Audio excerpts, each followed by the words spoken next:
ancient Egyptian burial grounds, King Tutankhamun's tomb stayed hidden and free of unwanted thieves for 3,000 years. One reason was that the tomb was smaller than average and tucked away in a place called the Valley of the Kings. This area was already being extensively explored by the time they stumbled upon Tut's spot. The entrance was all covered in debris from building a nearby tomb, which must have also helped keep it a secret. There were also zero writings or signs on the outside of the tomb. Time passing also played a part in keeping it in amazing shape until the 1920s, when a man named Howard Carter finally made it in. But was Carter that big of a hero? Some recent findings say he might have been sneakier than initially thought. People used to think Carter wasn't just a glorified treasure hunter, he was a true archaeologist. Before Tut, he had been on a relentless quest for Egyptian artifacts.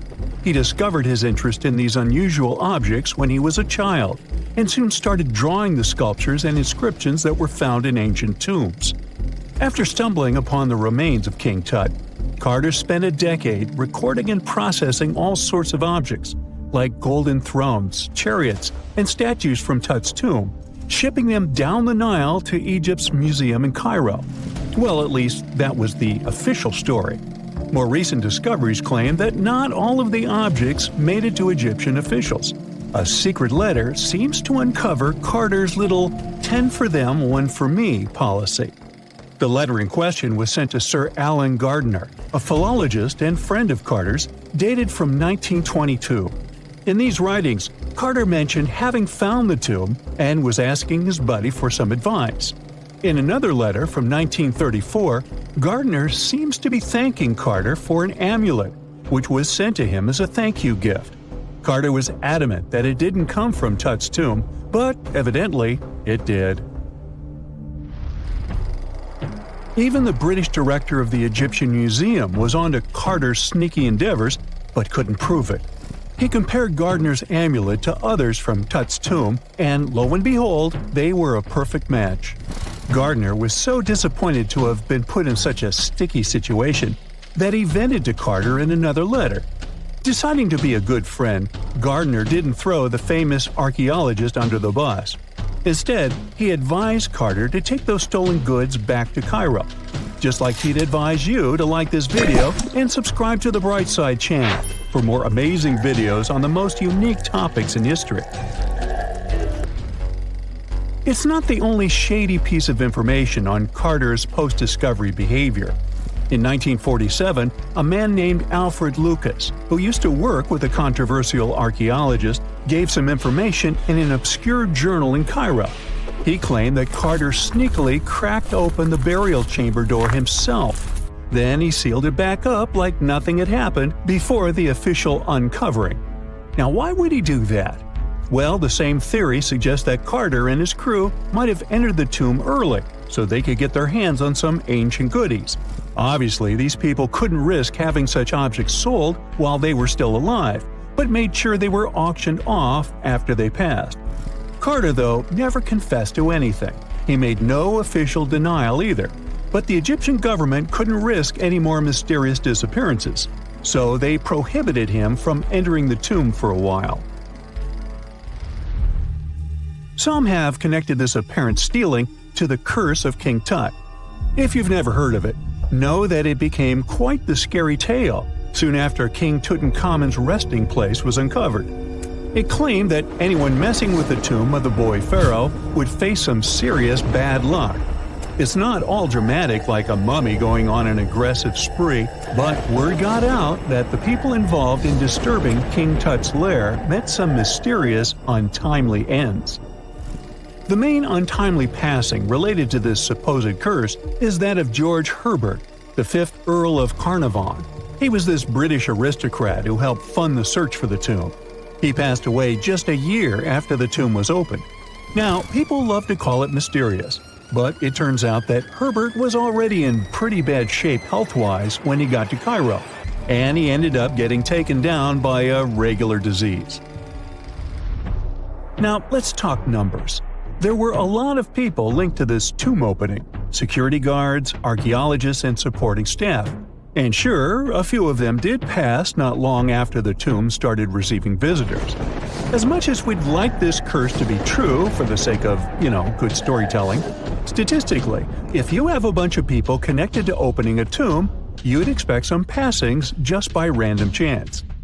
The average lifespan for those supposedly targeted by the ancient curse was more than 20 years after the spell was supposed to kick in.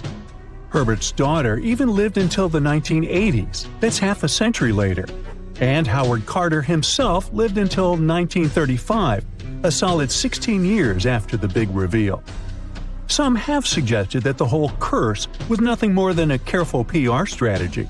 You see, when Tut's tomb was found, Howard Carter wanted to make a priority out of keeping nosy reporters away. So he might have come up with a curse hanging over anyone entering the boy king's resting place. But what was stolen from King Tut's tomb anyway? Well, some jewelry to begin with. It might have been snatched by Howard Carter himself, according to a French specialist. He did some intensive research by looking at old pictures taken from inside the tomb back in the 1920s. He compared those images to various objects from museums and auction houses. He soon started to piece together the whereabouts of some of Tut's jewelry. First up, there's this collar that used to be on Tut's chest. It was all broken into pieces, and some parts went via Carter to the Nelson Atkins Museum in Missouri. Meanwhile, other bits ended up on a necklace owned by some unnamed people who tried to sell it in 2015 but failed. Even the Nelson Atkins Museum agrees, as they've confirmed the information on their website. Then there's a headdress piece. Some beads from it that once belonged to Tut apparently got stolen by Carter too. They were also strung into a necklace and are now being held at the St. Louis Art Museum. Another fancy collar made out of glazed ceramic magic spent some time at the Met, far away in New York. Thankfully, it was sent back to Egypt a bit over a decade ago.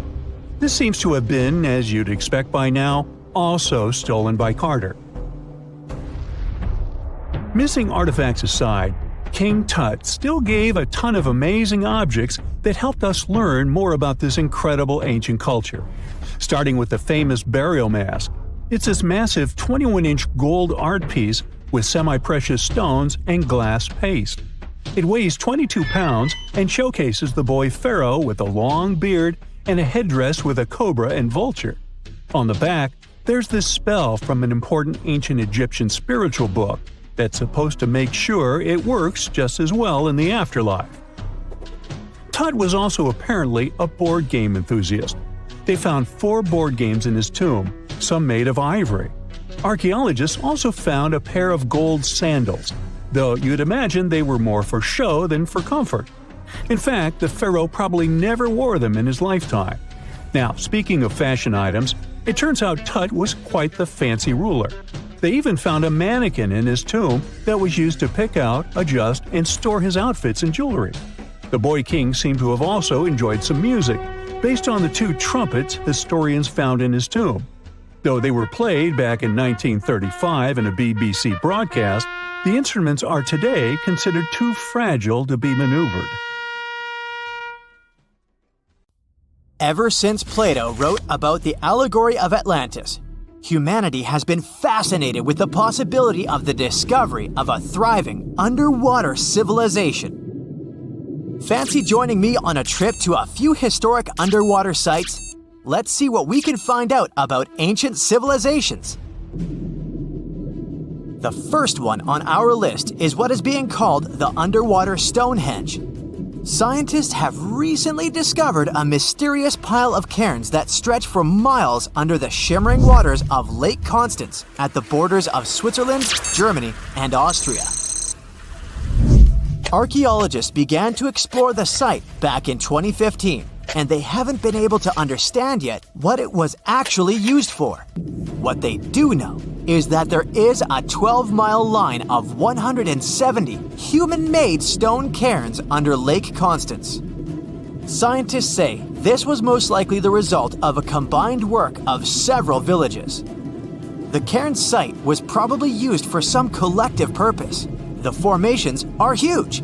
Some of them are several dozen feet wide.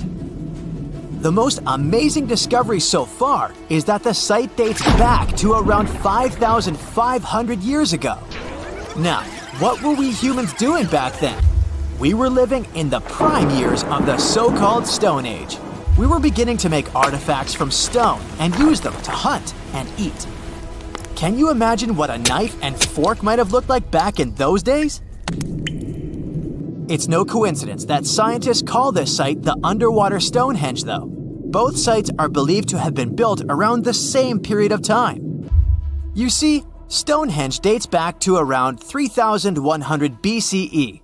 Both sites carry the distinct characteristic of stone monuments built in a circle.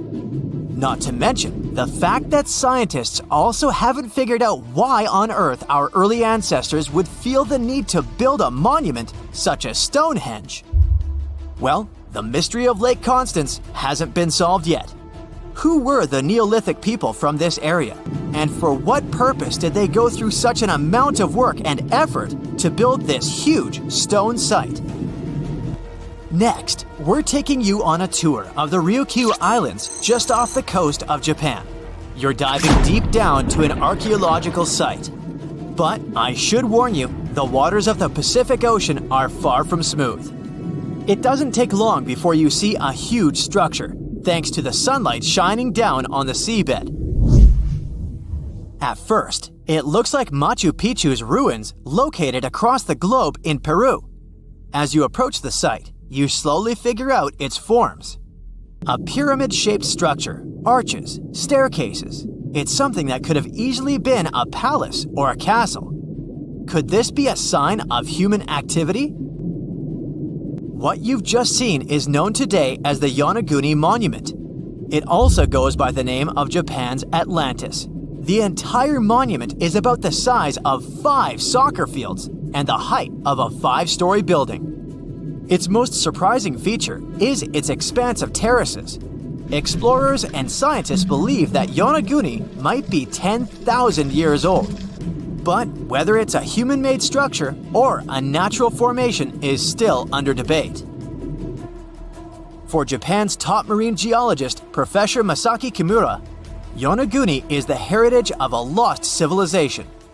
Kimura has dived to the bottom of the ocean to explore the ruins over 100 times over the past 10 years. According to him, there are clear signs of human activity down there. On the monument's surface, there is a triangle-shaped concave that is a historical symbol of water fountains in the region. There's also a giant turtle carved on the eastern side of the structure. And, according to Kimura, turtles have an important cultural meaning. Several pieces of stone tools have been recovered from the site. Their estimated age is around 10,000 years. However, not all scientists support this theory. For many, Yonaguni is the result of thousands of years of erosion. The fact that the monument is composed of one massive rock leads them to believe it's not human-made. The defined edges and flat surfaces resemble a natural formation in Northern Ireland, known as the Giant's Causeway. The basalt columns look like the ruins of a palace, but they're actually the result of volcanic activity in the region. Now, you're flying to the coast of Greece, 4 hours away from Athens. More specifically, you're in the Peloponnese Peninsula. You dust off an old snorkel and head for a free dive on a bright sunny day. Sometime into the dive, you start noticing patterns on a seabed. 13 feet below the surface, outlines of familiar objects start to appear, one by one. As you continue swimming, what looks like the outline of an entire city emerges in front of your eyes. Are you wondering how water could have taken the whole city? Rocks are perfectly aligned into what appears to be the foundation of a building. This is Pavlopetri, an ancient city you've probably heard about for the first time. It was discovered by Nicholas Fleming, a British oceanographer, when he was on vacation in Greece. He had heard rumors about Pavlopetri's existence and indeed found several artifacts on the seafloor. He went back to the area a year later with the team. They found a site filled with pots, storage vessels, and tools. A kernstone, for instance, is a tool used for grinding grains and turning them into flour. Multiple amphoras indicate that this settlement dates back to the Bronze Age, 5,500 years ago, when people started living in towns. The settlement is believed to have existed for over 2,400 years. Today, Pavlopetri is considered the oldest submerged town ever discovered, and what's impressive is that it wasn't a simple village. It was a vibrant port city with stone buildings, a marketplace, streets, and even squares. The next stop on our voyage is one of today's most famous underwater cities that has been turned into an archaeological park. The city of Port Royal in Jamaica exists only below the surface, but in 1692 it was one of the wealthiest cities in the Western Hemisphere. Port Royal was the center of the British Empire at the time and an important trade city that attracted people from all over the region. It was also home to real-life pirates of the Caribbean. On the morning of June 7, 1692, the people of Port Royal met a different fate than they had probably expected. The city woke up shaking. People were thrown out of their beds by the power of a massive earthquake, ranking 7.5 on a Richter scale. One survivor said he had seen Earth opening up and swallowing the whole town. What he said could be true, as the city was mainly built on sand. The ground swallowed buildings, roads, you name it. Geysers erupted, and finally, waves as big as 10-story buildings hit the city. About 33 acres of the city disappeared under the water. Amazingly, most of its 17th century remains are still in good condition under 40 feet of water. Archaeologists have found taverns, storage rooms, kitchens, and recreational buildings used for diverse purposes. You can also see a grand lion statue, a submerged bridge, and many picturesque arches. Of course, I saved the best for last: India. Just off its coast lies another sunken marvel. A site known as the Lost City of Cambay is located in the Gulf with a similar name. It remained undiscovered until 2001, when the National Institute of Ocean Technology made a routine water assessment. With the help of sonar technology, which sends a wave sound to the bottom of the sea, they found something far beneath the surface. Images showed well-defined geometric shapes spread along a 5-mile stretch. The remains date to more than 9,500 years ago, meaning this civilization was lost at around the end of the Ice Age. Debris recovered from the site included construction material, pottery, beads, sculptures, and even bones. Scientists argue whether these artifacts are indeed from the site, but if they truly are, then the lost city of Cambay might be the oldest civilization in the world. The conditions on this mysterious island might teach us how we can live on Mars one day.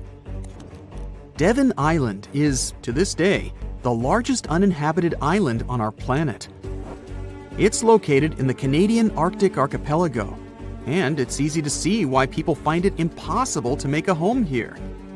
The soil stays frozen throughout the seasons. The eastern part of the island is covered by a thick ice cap all year round. Summers here last for less than 50 days, and by summer, I mean that the ground is snow-free and the temperatures are slightly over 46 degrees Fahrenheit. Since almost no plants are growing here, there are no animals that could have adapted to these conditions. That's why scientists compare this island to what it would be like to live on Mars. In 2001, a project started here on Devon Island looking to discover how people might live and work on other planets, particularly on Mars. It's called the Houghton Mars Project and offered NASA scientists some unique studying opportunities. There are few options here in terms of logistics and transportation, and communicating with people living outside the island is also a bit more difficult. Specialists believe that if we can find solutions to live here, we might be able to do it on Mars too. Think of it as a home-based outer space boot camp. The Pitcairn Islands can be found in the middle of the Pacific Ocean. If you're a fan of adventures and remote places, this is the place to be. But you'll need to buckle up for quite the ride, since no plane has ever reached this place. The only way to reach the Pitcairn Islands is to take a 32-hour yacht ride. No wonder only 50 people are known to live here. Its history is really interesting too.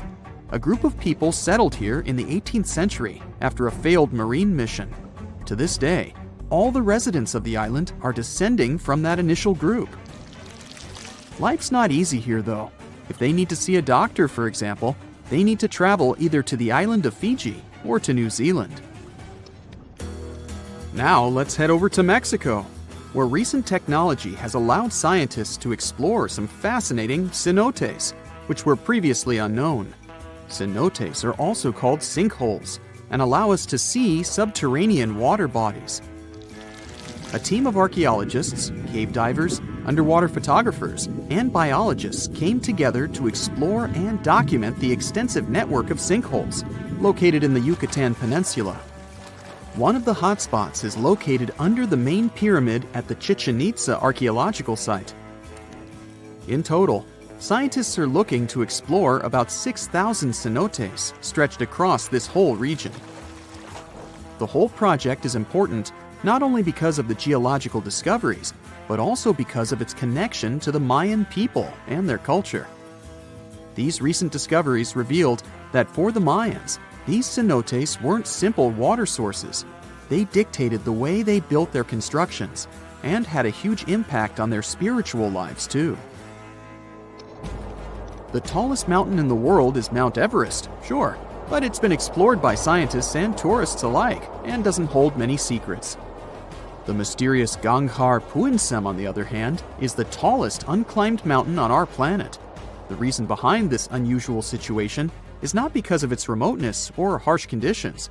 Rather, because it's against local legislation to climb it. It's located in the South Asian territory of Bhutan, and the name of the mountain translates to the White Peak of the Three Spiritual Brothers. Local tradition dictates that mountain peaks shouldn't be available to humans and need to be left to the higher spirits.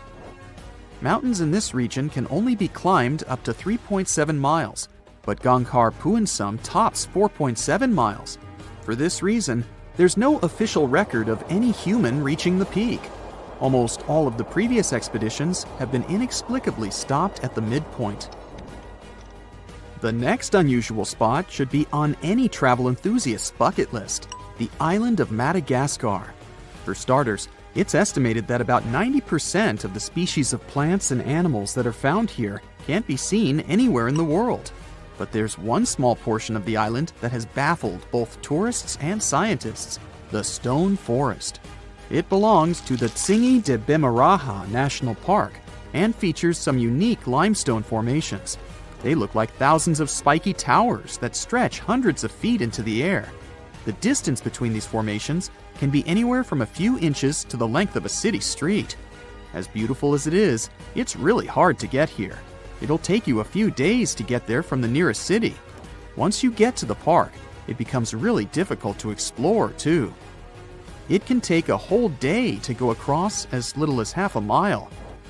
The word Tsingys itself translates to where one cannot walk barefoot.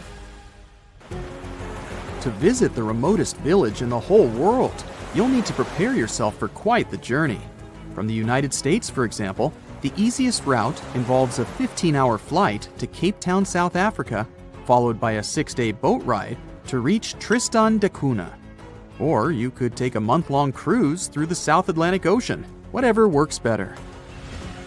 Planning in advance is a must, since only 9 boat visits are made to the island yearly.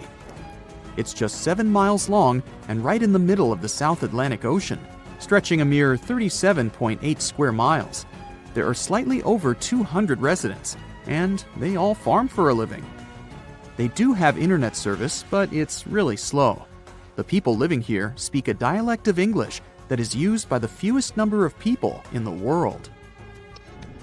The town of Coober Pedy in Australia is partially underground. It all began back in 1915, when opal deposits were found in the area. To this day, the town is still the biggest opal mine in the world.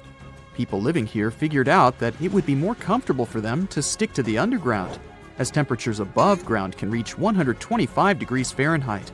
So, the establishment now has underground stores and galleries. Coober Pedy is also home to the world's first 4-star underground hotel. North Sentinel Island, located near India, is another pretty remote place. Not because of the time it takes to get there or the climate, but because it's home to the world's most mysterious tribe. The population living here is estimated to be between 50 to 400 people and isn't known to have any contact with the outer world. This is mostly because locals don't really enjoy visitors and tend to scare them away, even harming tourists. So, to protect them and their obvious wishes, the island is monitored by the local Indian authorities. It's believed the tribe's people don't have any immunity from modern diseases, so being in contact with foreign people might actually be fatal for the locals. On these French islands, there are no native inhabitants. The Kerguelen Islands are part of the Antarctic lands and are home to just scientists that visit on rotation. At any given time of the year, there are no more than 100 people here, and they're mostly engineers and researchers. There's no plane to get you to these islands, and few tourists are known to have visited them.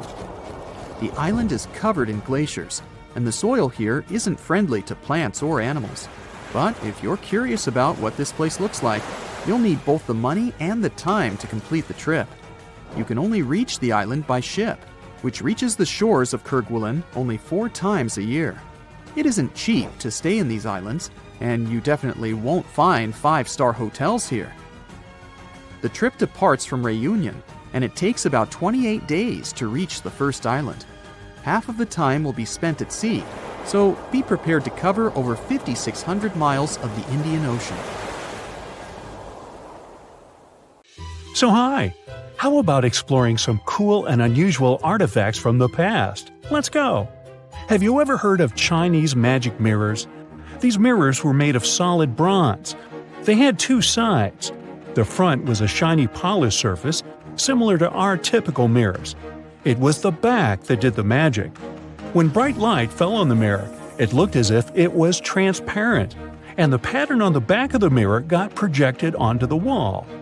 The backside could have different designs on it, depending on what its creator wanted to depict. Since the mirror was made out of bronze, no one expected this optical illusion to occur. These ancient artifacts date back to 2900 to 2000 BCE. They became popular in China and were produced in large numbers at the time. Eventually, their fame faded away. For centuries, the magic of these mirrors baffled both people and scientists. In the 11th century, Chinese scientist Shen Ku decided to study the mirrors. He conveniently had 3 of them.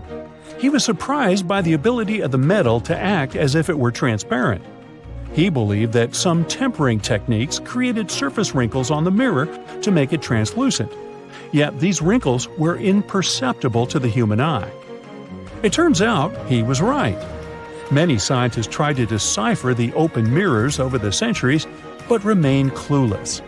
Finally, in 1932, William Bragg discovered that Shen Ku had been right about imperceptible surface wrinkles all along.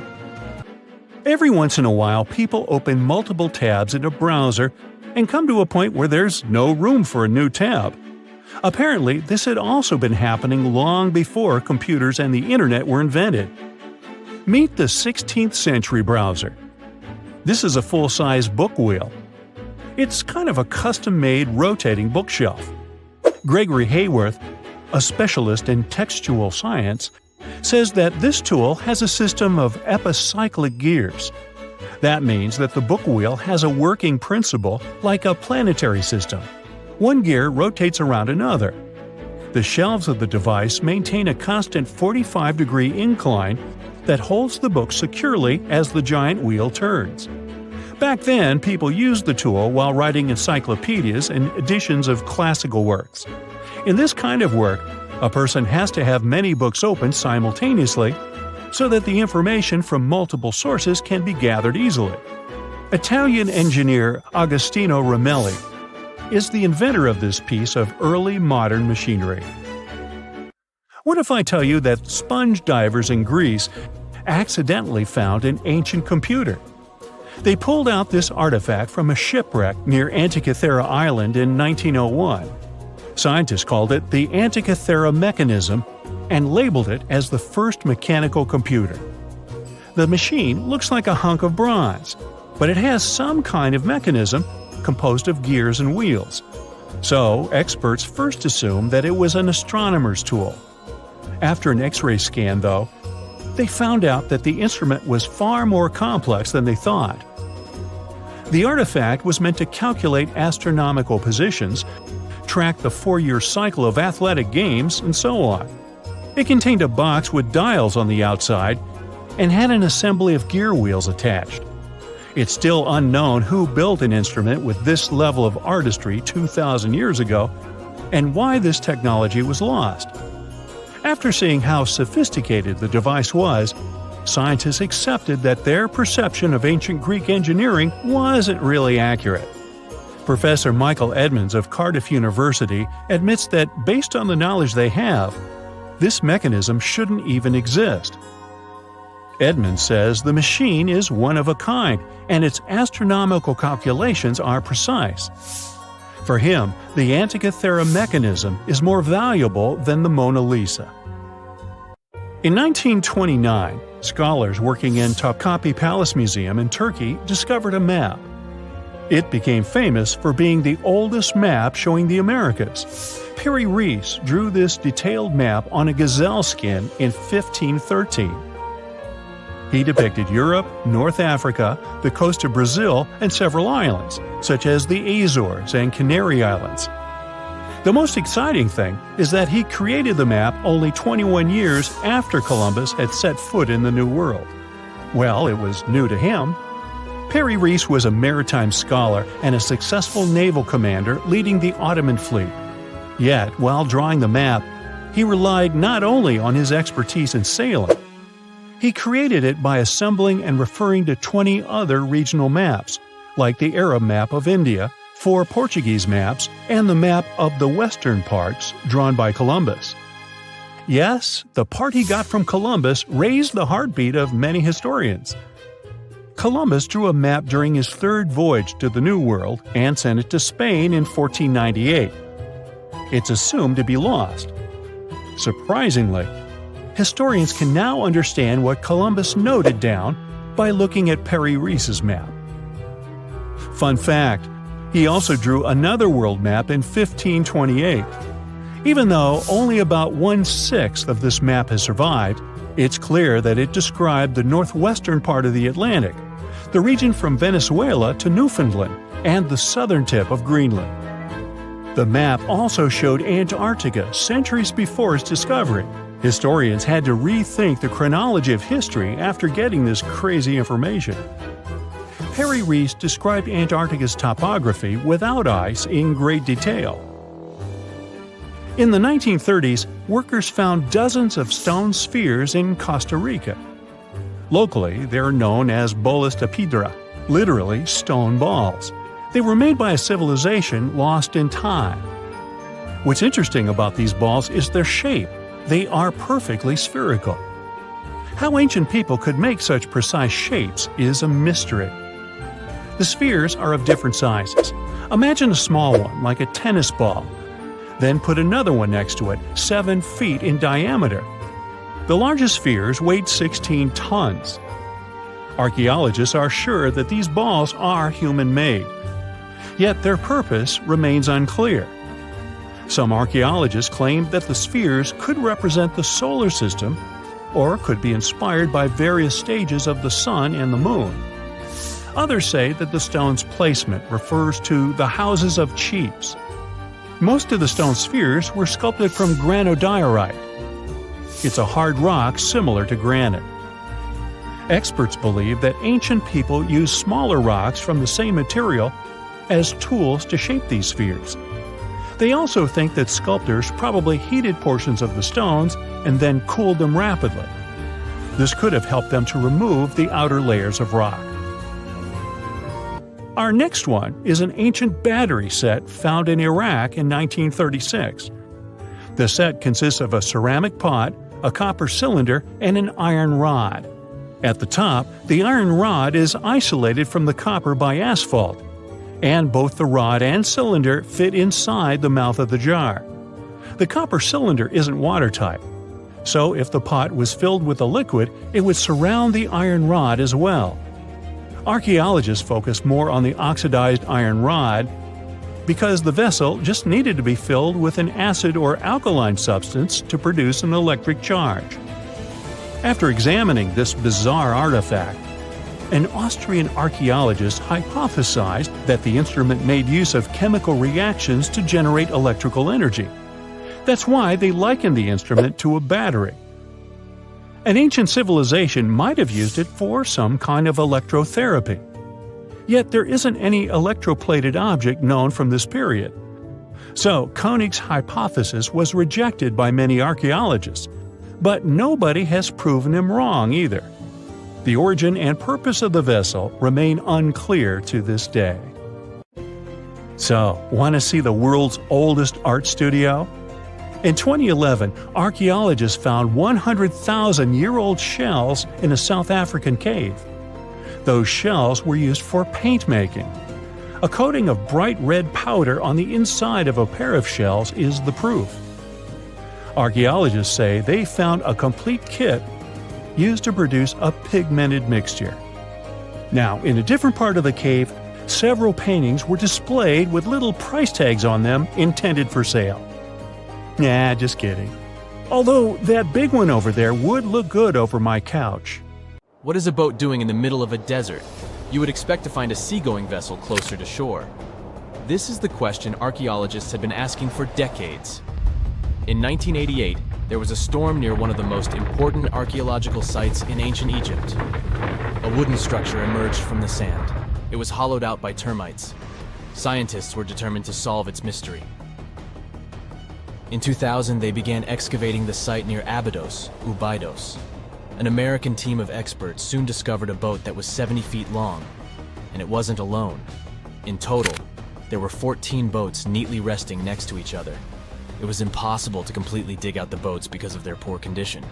Luckily, the wood was preserved enough to get a sample.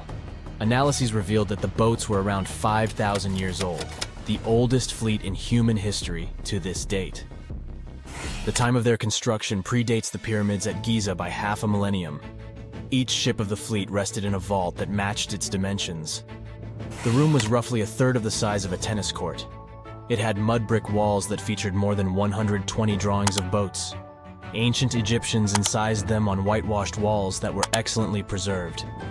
Scientists have known about these mysterious chambers for well over a century. 1901, 1902. A British archaeologist, Arthur Weigel, stumbled upon a strange structure west of the River Nile. His team caught a glimpse of the interior walls. Sadly, a section of the roof collapsed, so they had to call off further exploration. Researchers abandoned the site, but its location remained on the maps. The boat's position first led scientists to think that they rested on a bank of the mighty Nile. But there was a problem with this theory. Today, the river flows almost 7 miles west of Abydos. Further studies of the surrounding terrain showed the Nile didn't change its course throughout history. Also, if the boats floated near a dock, they would be in unstable positions. The 14 vessels at Abydos were perfectly parallel to each other. There was only one conclusion possible. Someone had deliberately placed them like that. They must have gone through a lot of effort. Each boat had enough room for up to 30 rowers. These vessels could really float. They weren't models, but scholars still don't know if they actually sailed any body of water in ancient Egypt. This doesn't diminish the importance of the find. Previously, archaeologists found only small-scale models. In King Tut's tomb alone, there were 35 boat models. For a long time, these figurines were the only clues as to how ancient Egyptian vessels looked like. The boat's design confirms that they were the real deal. They are the earliest surviving examples of something called built boats. Ancient people constructed primitive vessels by hollowing out large tree trunks. The alternative was reed that was tied together to form a raft. The boats at Abydos had planks tied together. This was a major breakthrough in shipbuilding. During their lifetime, The boats must have seemed impressive. Timber was a valuable commodity at the time. There was no wood in the desert. Cedar had to be imported from Lebanon. The only person who could afford such luxury was the pharaoh. Studying the area around the ancient fleet provided more answers.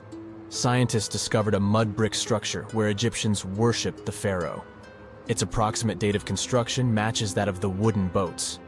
The same bricks out of which this building was made were used to encase the fleet. At the time of their construction, the rooms they were stored in had a ceiling. That's the section that archaeologists stumbled upon in the early 20th century. Just like mummies and coffins, these marvelous ships rested inside splendid vaults. The exterior of these rooms was also impressive. The outer walls originally had a plaster of white limestone. It reflected sunlight. In the desert sun, the structure housing the boats must have shone from miles away. Ancient Egyptian builders used the same technique to cover the pyramids 500 years later. Today, their surface looks jagged, but it wasn't always like this. When they were constructed, the pyramids had a top layer of fine white limestone. Their surface was smooth and it gleamed in the sunlight. Instead of stairs, the outer layer of the pyramids was more of a sleek ramp. Archaeologists were left with one final question. Which pharaoh owned the fleet? The answer lay just a mile from the site. This is where the tomb of a pharaoh from the 5th dynasty rested, King Senwosret III. Its time and style of construction matched the ones of the chambers with boats. The very end of his rule might explain how the boats ended up in the middle of the desert. The pharaoh probably passed away in northern Egypt. Then his body was transported down the Nile to Abydos in a marvelous procession of decorated boats. The vessels were later lowered to chambers near the final resting place of their owner. This had a symbolic meaning. In the ancient Egyptians' belief system, ships played a key role. Their supreme deity was Ra. He traveled through the sky during the day in the form of the sun. At nighttime, he sailed through the netherworld in a solar boat. The pharaoh identified himself with Ra. That's why he needed boats in the afterlife. That was the only way to regenerate himself. Just as the sun rises every day above the horizon. This belief existed for thousands of years. The more famous Pharaoh Khufu also had a ship. Scientists found it in 1954 next to his pyramid at Giza. It is some 4 centuries younger than the fleet at Abydos, but Khufu's ship was almost 2 times longer. The Great Pyramid of Giza and King Tut's tomb are some of the most famous archaeological finds in Egypt. But there are many more secrets hiding beneath the endless sands of the Sahara Desert. Recently, 2020, archaeologists found a lost city there. They have labeled it as the most important discovery since King Tut's tomb, 1922. The city of Aten is some 3,000 years old.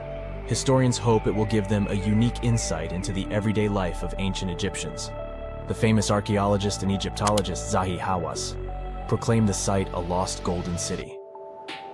Aten sits some 300 miles south of Egypt's capital, Cairo. It is close to the famous Valley of the Kings. Archaeologists first found sections of mud brick walls that spread out in all directions. They discovered complete rooms with tools of everyday life inside. The research team unearthed a bakery, a residential neighborhood, and an administrative district. They all date back to the time when the Egyptian civilization was the wealthiest in its long history. They were also the first to make objects from iron. In 1911, scientists found a set of iron beads near a village in Lower Egypt, El Girza. These are the earliest known iron artifacts. The discovery is literally out of this world. Ancient people made them by beating into shape a piece of a meteorite. The 9 beads were once part of an ornate necklace. They are now blackened and corroded, which is perfectly normal for a piece of jewelry that is over 5,000 years old. They consist of an iron-nickel alloy. Researchers were impressed by the skill of ancient jewelers who processed the beads. Their craftsmanship is more impressive when you think that they didn't know the stellar origins of the material. The Great Pyramid of Giza also has a remarkable feature.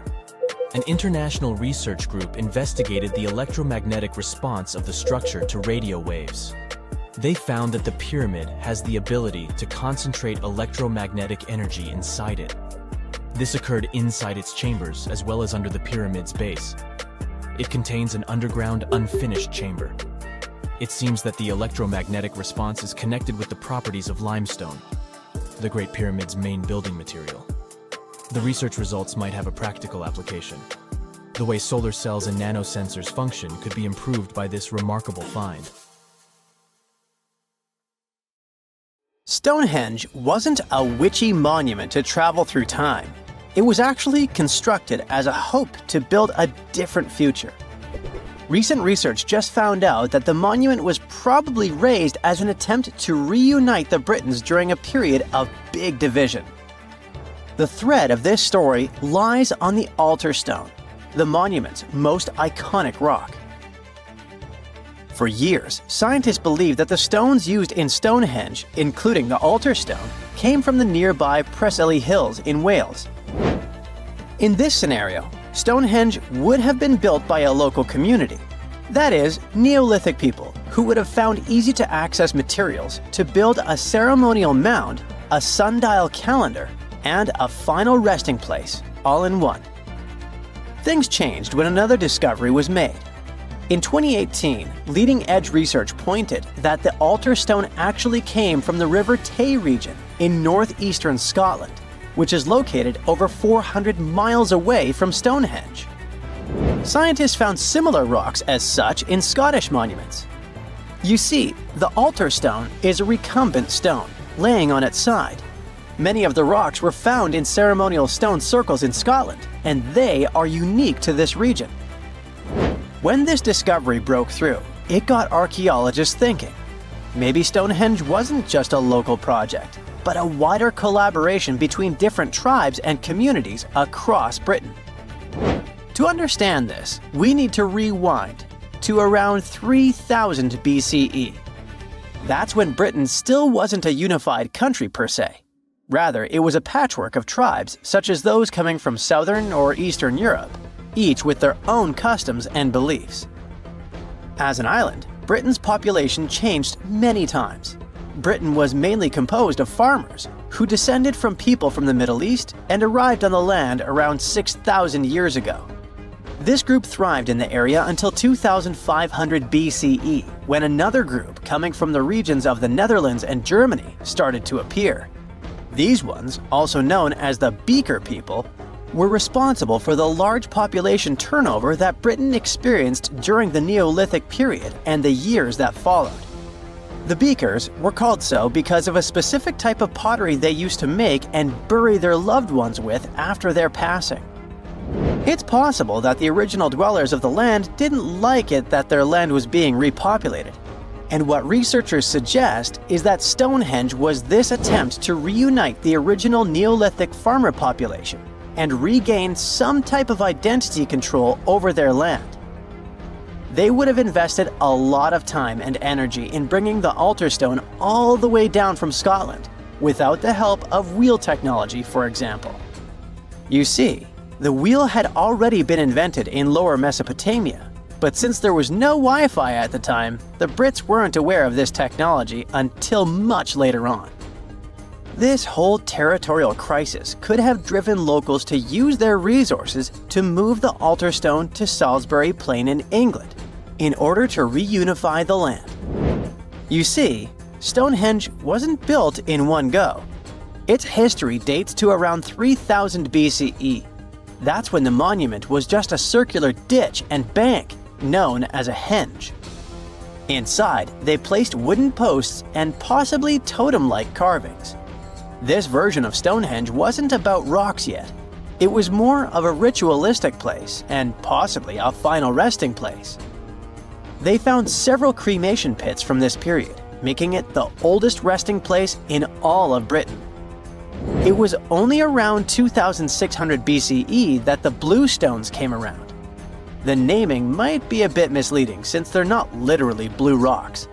They have a bluish tinge to them when they're freshly broken, hence the name. These smaller rocks probably came from the Preseli Hills in southwest Wales, which is about 150 miles away from Stonehenge.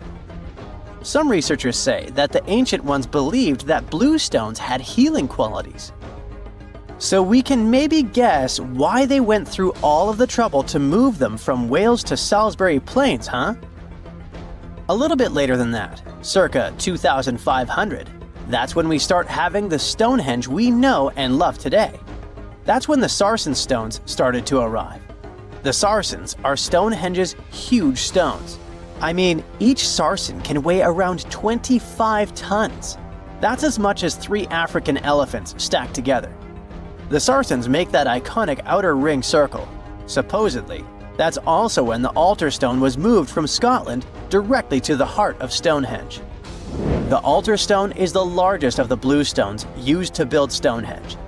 Today, the altar stone lies recumbent at the foot of the largest trilithon of the monument. In case you don't know, the trilithons are the horizontal stones used to form those famous arches we see today. And here's where the story takes a twist. For nearly a century, scientists believe that the altar stone came from the same area as the blue stones, the Preseli Hills in Wales. It made sense back then. If you're already hauling stones from Wales, why not grab a special one to be the so-called altar? Except that theory started crumbling in 2018, when a team of researchers decided to dig deeper. They used advanced geochemical analysis to pinpoint where the altar stone's sandstone actually came from, and it turns out it wasn't Wales. Instead, the results pointed north, specifically to the Orcadian Basin in northeastern Scotland, 400 miles from Stonehenge. This revelation changed the whole script of Stonehenge's story. How would they move the rocks, you may ask? Well, there's an old theory known as the ice road that suggests that the rocks were moved by natural icy pathways that formed during the winter. This way, they could slide the rocks down all the way to Stonehenge. But hey, if we're talking about a distance of over 100 miles, that's not too realistic. Anyways, this theory was debunked because it was warmer back then than it is today. There's also the river theory that suggests that the rocks were floating along the river from the quarry to the site. But if we're talking about sarsen rocks, they're too heavy to float. So there goes this theory. What we're saying is, no one knows how the rocks were moved. Another interesting info came from all the research done in Stonehenge. A recent laser survey of the stones revealed the different stone working methods used and has shown that some parts of the monument were more carefully finished than others. In particular, the northeast side and the inner faces of the central trilithons were finely dressed. FYI, a trilithon is one of Stonehenge's most famous shapes. It's when 2 huge monoliths receive a third one on top of them, connecting the 2 together. This fancy word is just Greek for having 3 stones. But anyway, the bigger question, and maybe why Stonehenge is so famous, is why it was built in the first place. You see, Stonehenge's entire layout seems to have been carefully planned to align with the movements of the sun. The monument's architecture is particularly attuned to the solstices, the shortest and longest days of the year. During the summer solstice, the sun rises perfectly in line with the heel stone, casting light straight into the heart of the stone circle. A spectacular, almost magical sight that surely wowed its ancient audience. But it's the midwinter solstice that seems to hold a special connection to the altar stone. As the sun sets on that day, its light aligns with the altar stone at the center of Stonehenge. To the builders of Stonehenge, this alignment may have symbolized more than just celestial precision. It likely carried profound ancestral and spiritual significance. The altar stone, illuminated by the setting sun, could have been seen as a bridge between worlds, connecting the living with their ancestors, the earth with the cosmos, and the present with the eternal. In a world without calendars, clocks, or weather apps, the solstices were everything. They marked the rhythm of life, guiding agricultural cycles and spiritual rituals alike.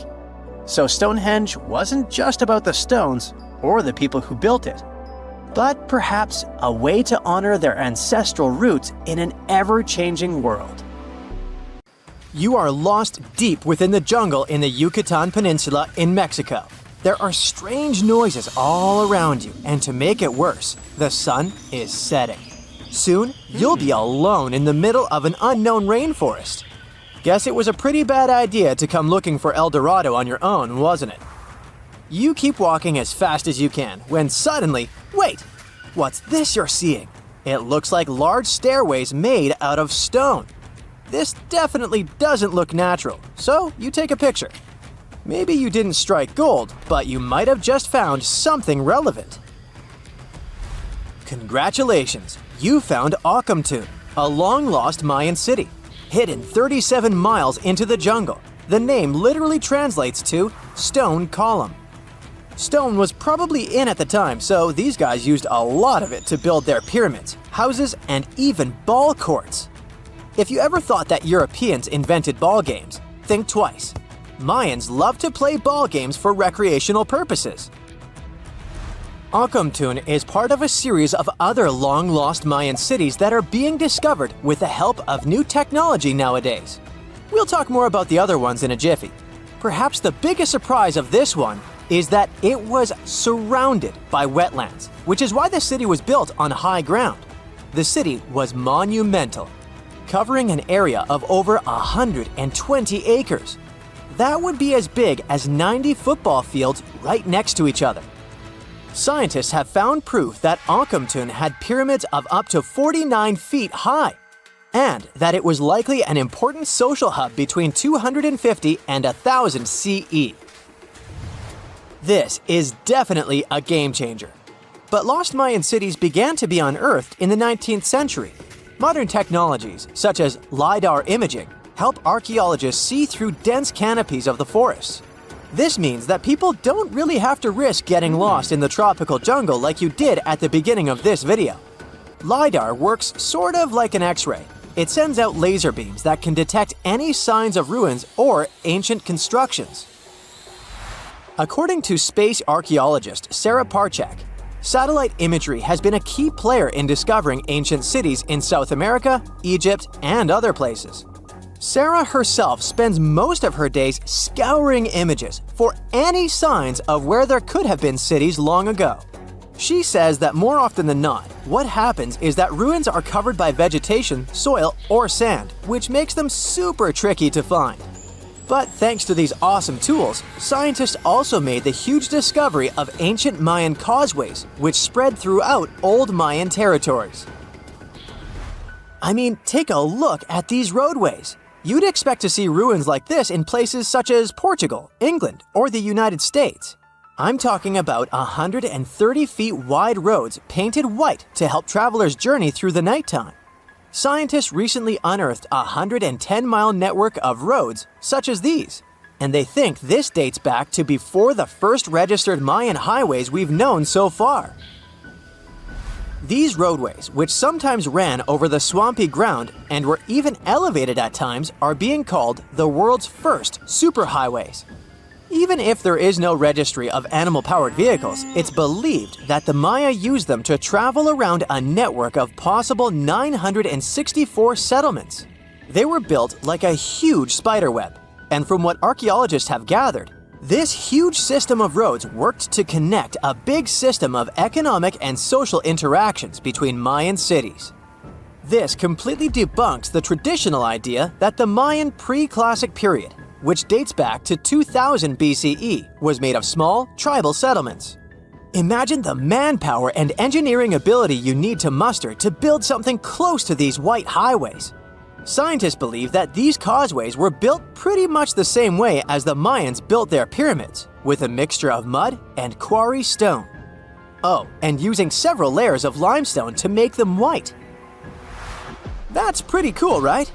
But let's take a few steps back for a moment to get some context. The Mayans were one of the biggest pre-Columbian civilizations living in the Americas. Until now, experts believe that at its apex, the Mayan civilization consisted of over 40 cities with a population of millions of people. That's a lot of folks. Their civilization spanned Mexico's Yucatan Peninsula, Guatemala, and Belize. And they survived mainly on agriculture. The thing is, the Yucatan Peninsula was an extremely difficult place to grow crops. So the Mayans had to develop a complex irrigation system in most of their cities. They built a series of ceremonial buildings, pyramids, and plazas. The Mayans might have been keen pyramid builders, but they also developed an advanced astronomical system. With whatever ancient technology they had, they were able to predict the exact location of planets such as Venus and Mars, as well as the exact dates of eclipses. If you've ever seen examples of ancient Mayan cities, this is Tikal. Located at the heart of the Guatemalan jungle, Tikal is believed to have been the capital of the ancient Mayan conquest state. At its height, it was comparable in importance to cities such as London or New York in today's world. It's composed of a series of complex monuments. The North Acropolis is one of Tikal's most ancient complexes of monuments. Built solely by human hands around 350 BCE, it served as the resting place of kings and chiefs. Its monuments are up to 200 feet high. Back in the day, the step pyramid temples were painted a beautiful red. Mayans loved that color. Today, of course, you'll only see the limestone.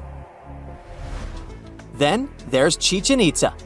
It's got one of the best preserved pyramids on Earth to date. Located in Mexico's Yucatan state, this Mayan city is well over 1,500 years old. At its peak, it was home to 35,000 people. The site covers 4 square miles of land. The highlight is El Castillo, a tremendous step-like temple standing 80 feet above ground. Its most peculiar feature is that it has 91 steps up each of its 4 sides, including the upper platform, which makes for 365 steps, the same number of days as the solar year. You can see that these folks were a pretty big deal, huh? That's why nobody can really understand what happened to them. There's a big lack of evidence on the decline of this almighty empire. What could have been the cause of their demise? Was it a drought? New research in 2017 did bring some new discoveries into the mix. Using data from a site at Ceibal, located at southwest of Tikal, scientists analyzed radiocarbon data from ceramics and archaeological excavations to extract new information about the unexpected demise of this great civilization. The information shows that instead of a sudden collapse, the Mayans most likely fell in waves of social instability and political crises. These events are believed to have deteriorated Mayan city centers and began causing the dispersion of the Mayan population. It's hard to pinpoint the exact causes, though. But hey, recent discoveries are shedding a big light on humanity's past. Not only about the Mayan Empire, but about other long-lost civilizations of South America. A major recent discovery in Brazil was done using satellite imaging technology and is also shocking scientists. Some images from near the Xingu River, also in the Amazon, suggest that cities of millions of people might have existed inside the jungle, way before our modern civilization ever existed. I mean, if this doesn't shock you, I don't know what will. Satellite imagery also detected a network of trenches dating back to 200 and 1200 CE in the Bolivian Amazon forest. These proofs suggest settlements that could have supported around 60,000 people right in the middle of the Amazon forest. When researchers from the University of Florida went on ground to check the satellite information, they were shocked to find several mounds that were accompanied by ditches and geoglyphs. Archaeologists also found remnants of carefully designed walls centered around plazas, much like the type of construction done by the ancient Mayans. Imagine working 7 days a week on a large-scale construction site. You, along with thousands of others, carry millions of stone blocks and put them on top of each other according to a complex system. You work without modern construction equipment. You have no air conditioning or constant access to water. It's so hot outside that you can fry eggs on the road. You've been building the pyramid for decades, and now, when it's finally done, you enjoy the result of the colossal work of thousands of people. You're looking at a giant cultural monument of global value that will freeze in time and amaze people for tens of thousands of years. A few thousand years have passed. People in the 21st century see the pyramids and are like, wow, I can't believe humans have built this. Yeah, the people who built the pyramids wouldn't have appreciated such a theory. But actually, there are reasons to believe that people built it using some fantastic technology. From the outside, it seems the Great Pyramids are just big triangles of stone. People just put some heavy blocks on top of each other, and that's it. In fact, the design seems too perfect to be true. The pyramid consists of more than 2 million blocks. They lay so close to each other and are so even that you couldn't squeeze even a thin sheet of paper between them. Scientists still can't figure out the exact technology for building the Egyptian pyramids. One of the biggest and most famous is the Great Pyramid of Giza. This huge construction, well known all over the world, has one big secret. There should be a capstone on top of the pyramid. It's a triangular-shaped stone block, a small pyramid on top of a huge one. It's also called a pyramidion. The builders of ancient Egypt made it out of granite and limestone and covered it with gold. No records or old drawings prove that there was a pyramidion at the top of the Great Pyramid of Giza. But there's another ancient Egyptian structure with such a triangle, the Red Pyramid. It was built before the Great One, and its capstone has survived to this day. Archaeologists have found and reconstructed it. But where could the capstone of the Great Pyramid be? It's a mystery that still has no answer. Some are sure that some thieves have stolen it from the top. Maybe they just climbed up and pushed the pyramidion down. It makes perfect sense. The capstone was probably the most valuable element of the pyramid. Many scientists and archaeologists still don't know its exact purpose. Some believe that this peak covered with gold glorified the pharaohs. The capstone reflected moonlight at night and illuminated the entire space around it. During the day, the capstone reflected sunlight with its shiny surface. You could have noticed it from afar. The top of the pyramid was a kind of guiding star for lost travelers.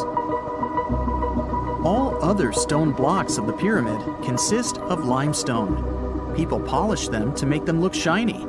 In the past, they were even glowing and reflected light.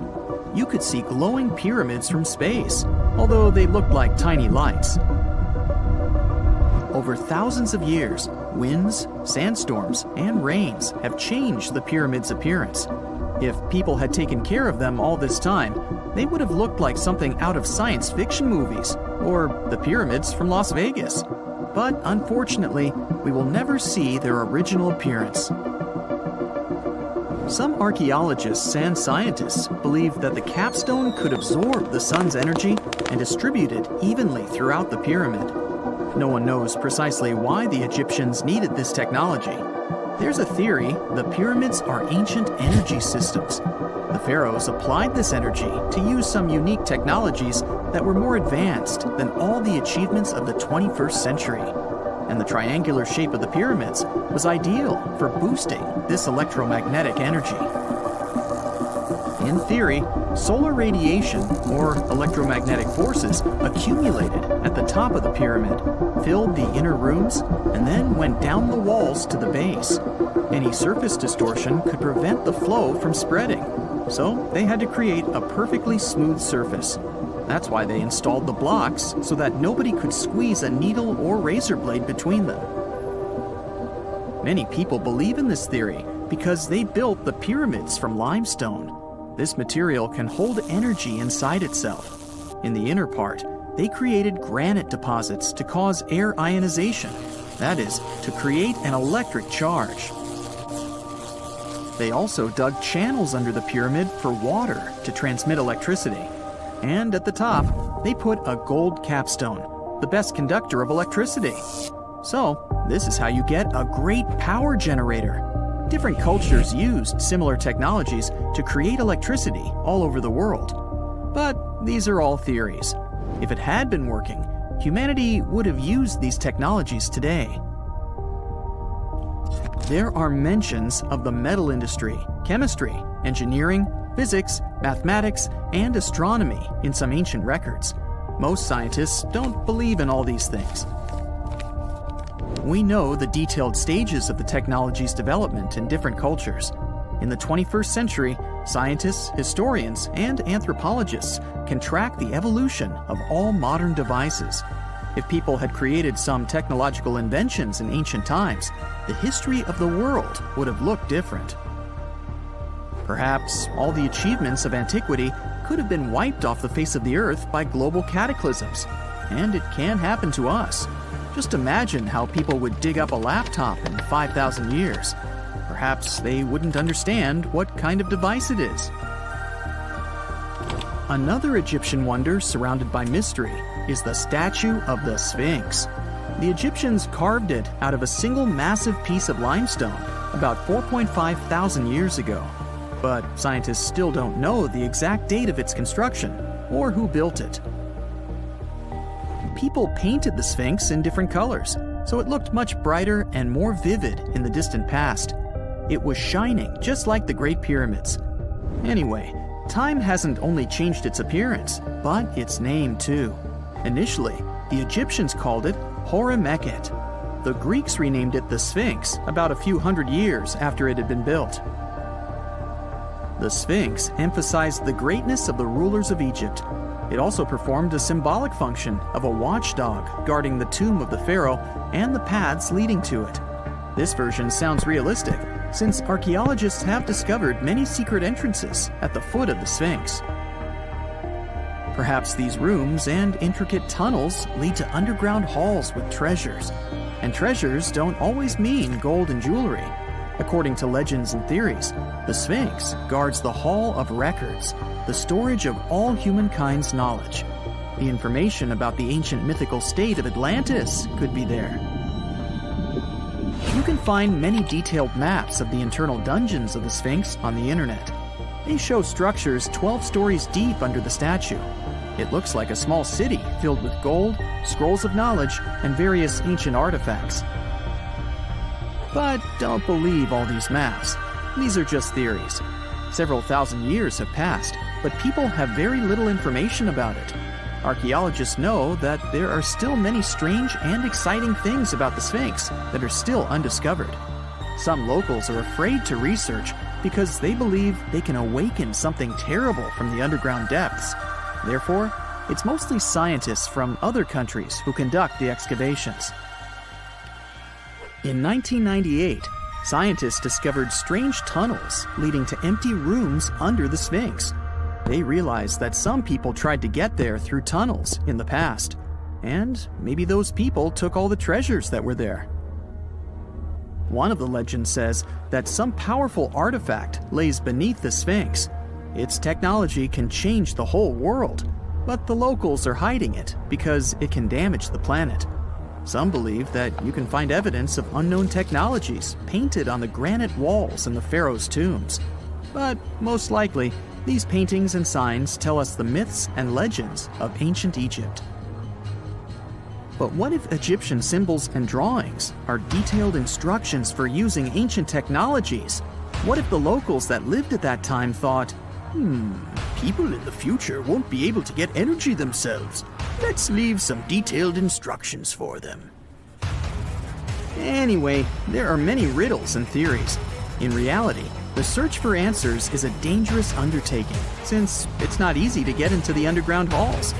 Excavations can ruin the structure of the entire Sphinx. Any person inside the tunnels may get lost and never be able to find their way back. Besides, it costs a lot of money. Now, what would be awesome is if people could invent some device that could scan underground areas and show their detailed models. A comfortable abode with a gorgeous view of the Mediterranean Sea will serve as a perfect rain shelter. Well, this is what a real estate advertisement might have looked like for Neanderthals 100,000 years ago. Welcome to the weird and wonderful caves you could live in, or not. Of course, back then, neither real estate and advertising had been invented yet. Never mind the fact that Neanderthals couldn't build houses and often lived in caves. Yet, one of those caves looks an awful lot like a residential building. It's situated inside a high limestone cape called the Rock of Gibraltar. If the Neanderthals had had an economy, the caves inside this rock would have cost a bundle. Navigators discovered it in 1907. They just spotted a big hole inside the fortified rock. For many years, scientists have studied this place and found some traces of Neanderthals. They discovered ancient tools in the cave and bones of old animals. But the coolest thing was, they found 4 caves inside the rock. It was like a residential complex. Neanderthals lived alongside neighbors and helped each other hunt and fish. They created feather decorations and painted abstract drawings on the walls. Imagine our ancient predecessors hanging out in these caves 100,000 years ago. And now, scientists hang out there and study the primeval past of Neanderthals in detail. At the end of 2021, archaeologists uncovered a gap inside one of the caves leading to an unknown tunnel. They crawled through this hole and opened a new space under the cave roof. This place has been closed off from the outside world for over 40,000 years. And it seems it was one of the most prestigious apartments in the entire mountain complex. It has high ceilings with ancient stalactites. The ruined stone curtains divided the apartment into several rooms. Scientists also found the remains of ancient animals and scratches on the walls. It seems that Neanderthals had never lived here, but they used to visit this place. Archaeologists found the shell of a sea snail called dog whelk. One of the Neanderthals brought it here for some reason, but the primary owners of this place were hyenas. These caves show that Neanderthals were closer to humans than to monkeys. They had a way of life and even some customs. There's still a lot of work ahead, and scientists hope to find new rooms inside this rock. Meanwhile, in 2003, archaeologists discovered another early dwelling on the Isle of Flores in Indonesia. Among the green jungle, they found a cave with ancient tools. At first, everyone thought the human ancestors lived here, but then scientists discovered an unusual skeleton of an adult. A thorough analysis showed the skeleton belonged to a 30-year-old woman, 3.5 feet tall, just above the waist of an average adult. The woman's weight was equal to the weight of an adult shepherd. The skeleton didn't belong to Neanderthals or Australopithecines. It was a new unknown species, which scientists called Homo floresiensis, or simply the Hobbit. Also, there were remains of unusual ancient animals in the cave. It was an elephant the size of a cow, some large storks, and giant rats. Archaeologists have found out that hobbits were not the owners of this place. The main inhabitants were the rats the size of a cat. Maybe they were fighting the hobbits. Some analysis shows that Homo floresiensis wasn't our direct ancestor. They were in a separate branch of evolution. The hobbit skeleton looks more like that of a monkey than of modern humans. In 2009, in the dense jungle of Vietnam, archaeologists discovered Son Don, the largest cave in the world. If you go inside the cave and shout, you'll hear your echo a long time. In some places, the height of this cave reaches half the height of the Empire State Building, and the total area is larger than one central block of New York. Son Don is one of the 3 caves in the Vietnamese jungle. Many intricate mazes connect these caves. Inside, you can find unique plants and trees that live separately from the outside world. It's a real underground jungle. In some places, you can find collapsed ceilings that let the sunlight in. Besides unusual trees and plants, ancient stalactites hang there. Some limestone deposits are more than 450 million years old. They were here even before dinosaurs appeared. There are also many rivers in the cave. Rainwater coming down from holes in the ceiling has formed them. Fast streams resemble slides in a water park. They lead to unknown underground labyrinths. Scientists have studied only a small part of all these caves. The next unusual cave is in New Zealand. Hundreds of thousands of fireflies live inside. Each of them glows with a blue light. Together, they light up the cave. It may seem to you that you're on another planet, but you can't stay there for a long time. Special air measuring devices are everywhere. Scientists monitor the level of carbon dioxide necessary for the normal existence of fireflies. These insects are sensitive to the environment. If there are many people in the cave, or they stay there too long, the park staff will ask them to leave the place. It's like you're literally stealing oxygen from the fireflies. We've seen some pretty amazing caves so far, but how about a scary one? We're going to the desert of Yemen's Al-Mara province. What we're looking for is not a cave, it's just a black hole in the ground, right in the middle of the desert. It's big, the size of a basketball court. It's not its size that could scare you, but what's inside. Scientists are still not sure what it is. From the depths of this black abyss, a disgusting smell of rotten eggs constantly comes out, and sometimes you can hear some strange, frightening sounds. The blackness of the giant hole in Yemen absorbs all the sun's rays, so you won't see what's there even with a powerful flashlight. People flew over this place by helicopter. They filmed using drones and the most powerful lenses, but they didn't catch anything except darkness. It looks like a big ink spot in the middle of golden sand. The locals are afraid to approach this place. They believe the cave leads to another dimension where evil creatures live. At the moment, the giant hole in Yemen is one of the most poorly studied and mysterious phenomenon of nature. How did it appear? How old is it? Where does it lead? Scientists are trying to find the answers to these questions. There are theories that the hole appeared because of construction work. Geologists drilled the soil nearby in search of minerals. It could have caused fluctuations in the Earth's crust and collapsed the surface. But no one can prove this theory, yet. And now, imagine a place where sunlight has not penetrated for more than 5 million years. There's little oxygen, and it's cold and damp. Still, life is born in this place, not only microbes and bacteria, but also something bigger. The living conditions in this cave are very different from the usual ones, so, in a sense, this cave is like another planet. It's the Movil Cave in the southeast of Romania, near the Black Sea. The entrance is a small hole in the ground. Inside, a tunnel leads deep below the surface.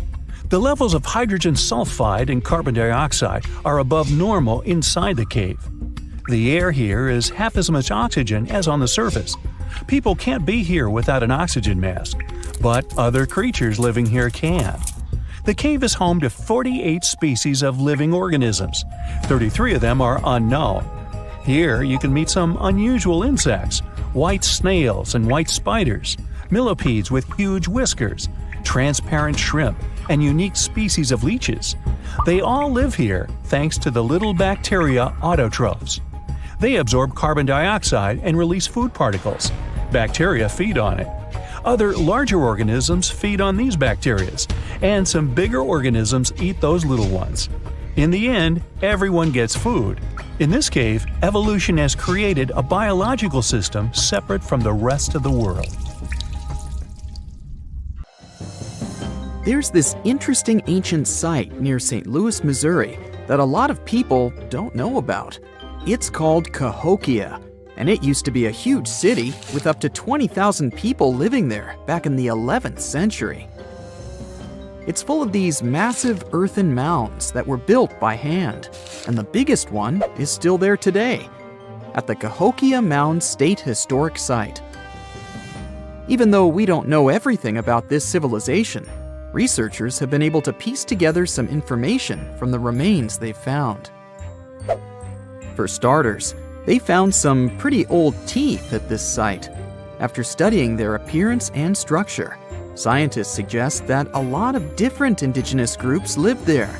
About a third of them came from other areas in the middle of the continent, which they figured out by studying the different levels of various substances in the teeth. And get this, the way the mounds are arranged shows that this was actually a planned-out city, not just a bunch of villages grouped together. The rulers lived on top of the mounds, while everyone else lived in other structures. It's amazing to think that they were doing things like farming, hunting, logging, pottery, and weaving, all within this one giant city. Right in the middle of Cahokia, there was this giant mound that was about 100 feet tall, and around it, there was this huge wooden fence. Inside the fence was the city center, which had a big open space called a plaza. Archaeologists think that the plaza was designed to represent the 4 cardinal directions of the world. It was like the people who built it wanted to create a place that was in harmony with the universe. The center of the city was where they held ceremonies and events, and it was such a big deal that people from outside Cahokia would come to be a part of them too. What became of this city? Hard to tell. Some people think that the reason it fell apart is that they cut down too many trees and the land got all messed up. Other scientists believe that's not true, because the soil was still in pretty good shape after the city was gone. The Europeans were not even around at that time, so they couldn't have influenced the downfall of Cahokia either. There's also one theory that suggests there were fights with other communities that caused the city to collapse. These days, there are over 65 preserved mounds, and you can even climb the steps of the tallest one. The best part is that local authorities are thinking of making it a national park, so you should totally plan to visit before it gets too crowded. Mohenjo-Daro is another lost ancient city that's still surrounded by mystery. Located in modern-day Pakistan, it was a city that flourished during the Bronze Age, and it was extremely advanced for its time. It had things like water systems and fancy architecture that other cities didn't have back then. Despite these features, it's not as well known as other ancient cities, like those in Egypt or Mesopotamia. What's even weirder is that at some point, the city was abandoned, and no one knows why. Archaeologists found the city in 1911, but it took a while for them to realize how important it was. Eventually, they uncovered a lot of really interesting things about the city, like its advanced sanitation system. Excavations uncovered over 700 wells, as well as private baths and a large communal bath. Remarkably, even private homes had toilets, and waste was efficiently disposed of through a citywide sewage system. They also had a lot of trade connections and made some really beautiful objects, like pottery, jewelry, and figurines that were sold all over the region. Despite its amazing culture and knowledge, scientists have yet to figure out why the city was abandoned. Some people think changes in the nearby river might have had something to do with it. The writings that the people of Mohenjo-Daro left behind are still a complex code, even for the most skilled specialists, making it even harder to piece together their history. Have you heard of the lost city of Kolmanskop? It used to be a small settlement in the Namib Desert. Legend has it that it got its name from a man named Coleman who got stuck in the local dunes and was never seen again. But that's not the interesting part. In 1908, a railway worker found a shiny stone and showed it to the chief railway foreman, who turned out to be a hobby mineralogist. They discovered it was a diamond, and soon, Kolmanskop became the richest town in Africa and one of the richest places in the world. It had luxurious stone houses, a school, a hospital, and even an ice factory to produce ice for fridges. The hospital had the first X-ray machine in southern Africa, which was supposedly used to check if workers were illegally swallowing diamonds. Its popularity began to decline in the late 1920s when another diamond-rich location was discovered nearby. Most of the inhabitants soon began to flee the city in search of a better life, leaving the buildings abandoned. In 1938, all machinery was taken south and the town was left to the desert. The last inhabitant left Kolmanskop between 1956 and 1960. The hot climate and low humidity have preserved the structures over time, and tourists can now visit this desert ghost town. You've surely heard about this next ancient city, Machu Picchu. It's this incredible ancient location in Peru. It stretches across a huge piece of land in the Andes Mountains and sits high above sea level. It's even considered one of the wonders of the modern world. But here's the thing. Scientists aren't exactly sure what it was used for. It could have supported up to 750 people, but there aren't a lot of human clues left behind.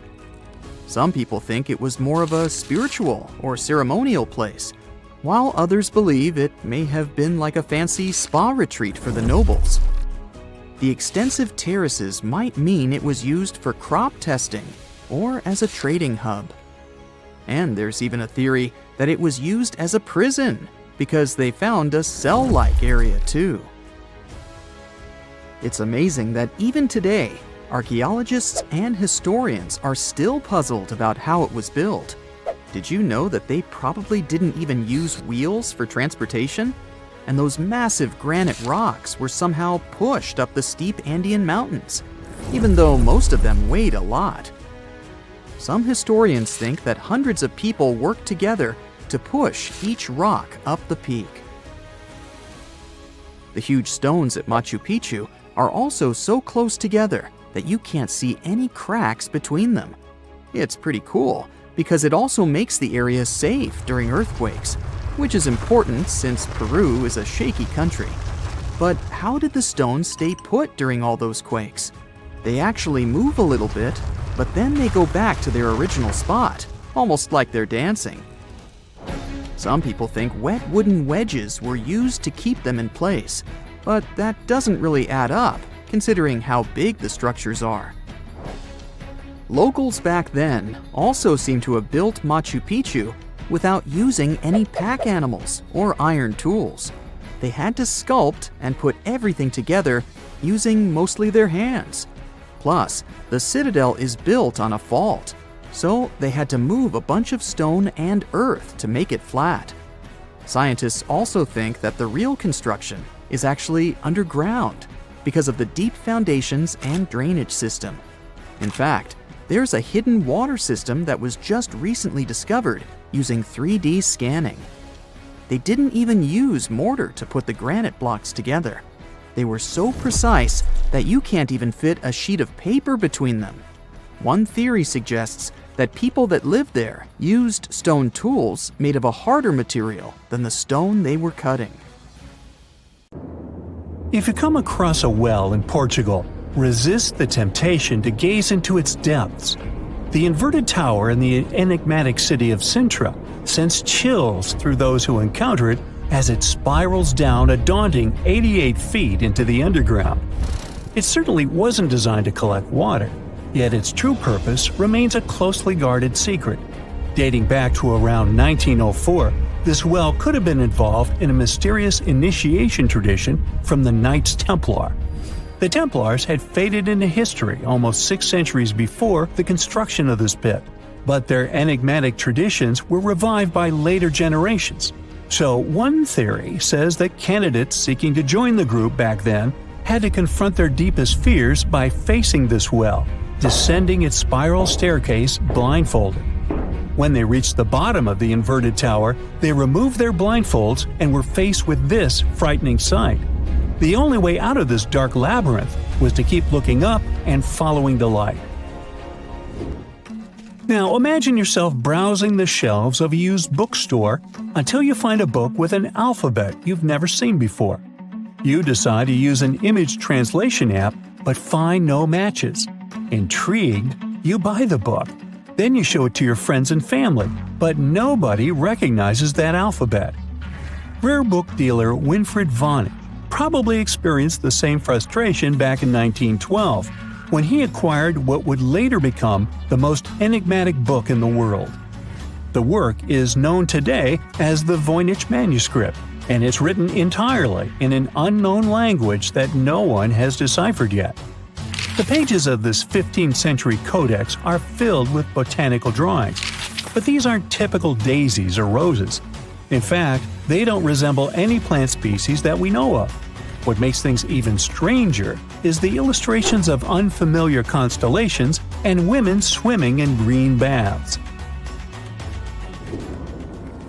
Delving deeper into the realm of mysterious texts, we set off on a journey to the Qumran Caves near the Salt Sea in the Middle East. In 1952, a team of archaeologists stumbled upon 2 scrolls made of highly oxidized copper at the site. Unrolling them was a major challenge, so they decided to cut the scrolls into 23 parts to investigate them. Imagine their surprise to see Hebrew words like gold and silver popping up. But no, it wasn't an ancient invoice. It was more like a treasure map, pointing the way to over $1 million. Unfortunately, the treasure was never found. Not for lack of trying, though. You see, the quest isn't as easy as it may appear. Some of the copper scroll's vocabulary is technical, and some geographical locations remain a mystery. There's also one last possibility. Perhaps it's all a work of fiction, like a pirate tale from the old days. People talk about Mona Lisa's almost haunting stare that seems to follow you no matter where you stand. But here's a quick question. Does she have eyebrows? You got it right if you said no, and her complete lack of eyebrows adds another layer of mystique to her gaze. The most common explanation is that beauty standards were different, and perhaps plucking the hairs above the eyes was a thing around 1503.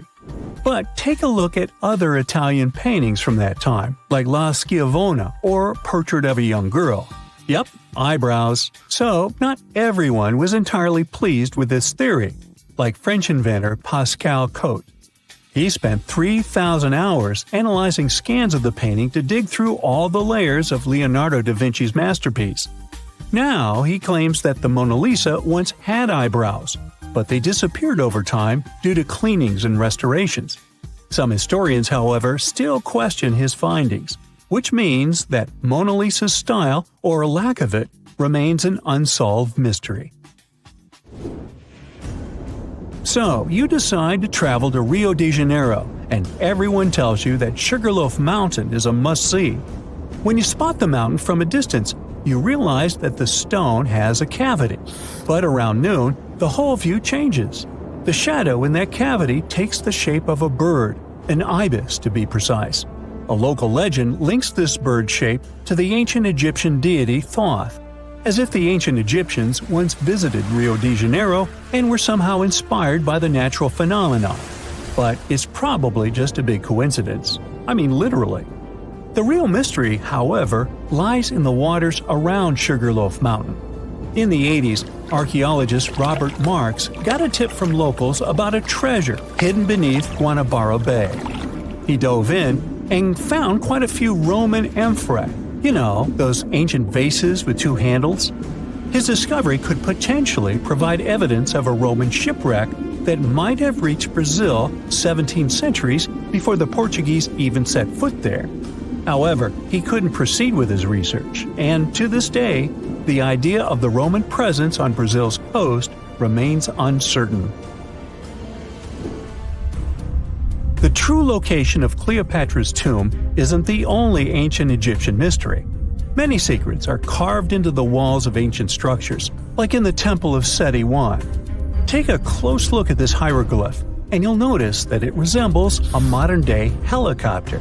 Look to the right, and you'll see an engraving that looks like a submarine. Odd, right? The most reasonable explanation for this has to do with the legacies of different rulers. When a new pharaoh came to power, they had their own hieroglyphs added over the original ones. But this is still a topic of debate, as some Egyptologists believe that these mysterious hieroglyphs may represent some kind of ancient technology. The same applies to the Dendera light. The image found in the underground passageway of the Hathor Temple is a subject of significant controversy in Egyptian history. Some researchers suggest that the inscription simply represents a rising sun, while others interpret it as evidence of some kind of modern lighting system. And it does indeed resemble Crookes' tube, one of the early experiments with electrical discharges. Although there's no concrete evidence of ancient Egyptians having modern electricity, some historians believe that this theory could help explain why many discovered tombs don't have any residues left behind from the use of oil lamps or candles. A lot has been said about the mysterious pyramids of Egypt, but many people tend to forget that other inexplicable structures had already existed even before them. Our next stop takes us to Turkey.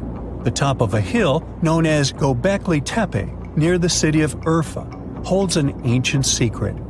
It features more than 20 circular stone enclosures dated back over 11,000 years. Many of these have heavily carved stone T-shaped pillars adorned with eerie human figures with folded hands. The most accepted theory is that it's the world's first temple, likely used for rituals or social events. But the greatest mystery lies in how it was built. as this site existed before the domestication of animals or the use of metal tools. So the construction must have been very difficult, challenging our understanding of the historical timeline. Now, I hope you're not afraid of heights, because we're about to take a flight over the Nazca Lines. You've probably already heard about these massive, mysterious drawings etched into an arid region of Peru.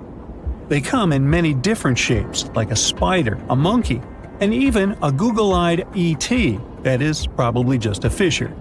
Anyway, this story got some fresh chapters in 2022 when an additional 168 new drawings were discovered. The original ones could only be seen from the air, but these new ones are much smaller and can be observed from the ground. However, one thing they have in common is that their purpose remains totally unclear. Some might call them the largest-scale calendar in the world. Others suggest that they served as a tool for agricultural purposes. Of course, many theories have emerged in an attempt to give the Nazca Lines a meaning, but the truth is that they remain some of the most important unsolved mysteries in history. Hey, how do you feel about taking a trip back in time? We're diving into the history of the Amazon forest to unravel the mystery of its lost cities. Grab your bug spray and hop on. The Amazon forest is the world's largest rainforest. The environment there can be extremely challenging for human life. Yet, the legend goes that the Amazon has been home to sprawling settlements, rich in unmeasurable wealth. Could that really be true? Or is that none other than a figment of our collective imagination? The legend of El Dorado might be the myth that started this whole thing. As European explorers began their excavations in American lands back in the 1500s, word got out of an Amazonian civilization that used to paint their leader in gold as an offering to higher powers. The legend of El Hombre Dorado, aka the Golden Man, began to quickly spread around Europe. Explorers got excited at the possibility of finding an infinite amount of gold somewhere deep within the Latin American jungle. And as you can imagine, expeditions to the continent began to multiply with each passing year. It didn't take long before explorers found this civilization. They were known as the Muisca people and were located in Colombia, near Lake Gudavia. The Muisca people had a tradition of painting their leader, aka the Zipa, from head to toe in gold. In a ceremonial gesture, the Zipa would swim into the river, spreading gold dust all over the lake. For the Muisca, this was their way of acknowledging and thanking the higher powers of the universe they believed in. When European explorers heard and witnessed this practice, they were amazed. For them, gold was used solely for commercial purposes as their main currency for trade. This made them think that the Muisca people must have stacks and stacks of gold hidden somewhere in the jungle for them to use it so abundantly. Well, that's how the legend of El Dorado was born. What was once the practice of El Hombre Dorado traveled on word of mouth until it became El Dorado, a fictional city that was most likely to hide piles of gold. The hunt for this city led Europeans to spend large amounts of money to scour the Amazon forest. Unfortunately, all of their expeditions came back empty-handed. That is, if they ever came back at all. Now, jump to the beginning of the 1900s. In England, the Royal Geographic Society, a prestigious British institution, was looking for somebody willing to travel down to Latin America to trace the border between Brazil and Bolivia. More specifically, the part of the border that is nestled deep within the Amazon rainforest. One Sir Percy Fawcett was a Latin American aficionado, and he gladly volunteered to do the job. Oh, it's important to note that the Amazon forest is virtually the size of the continental USA. It sprawls across 8 countries, including Brazil, Peru, and Bolivia. And trust me, getting around is no easy feat. The jungle is covered in dense vegetation, and in addition to that, it's home to insane predators such as anaconda snakes, panthers, crocodiles, piranhas, and so on. But despite all that, Fawcett was very successful in his mapping adventure and seemed to be wanting to come back more. Back in England, Fawcett would scour diaries from other explorers hoping to learn more about the ancient Amazonian civilizations.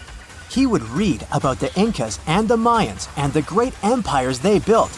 He believed that if the Incas were capable of building empires that stretched over 2 million square miles, this could mean that other Amazonian civilizations could have thrived there too. During his research, Fawcett came across a report from a 16th century explorer.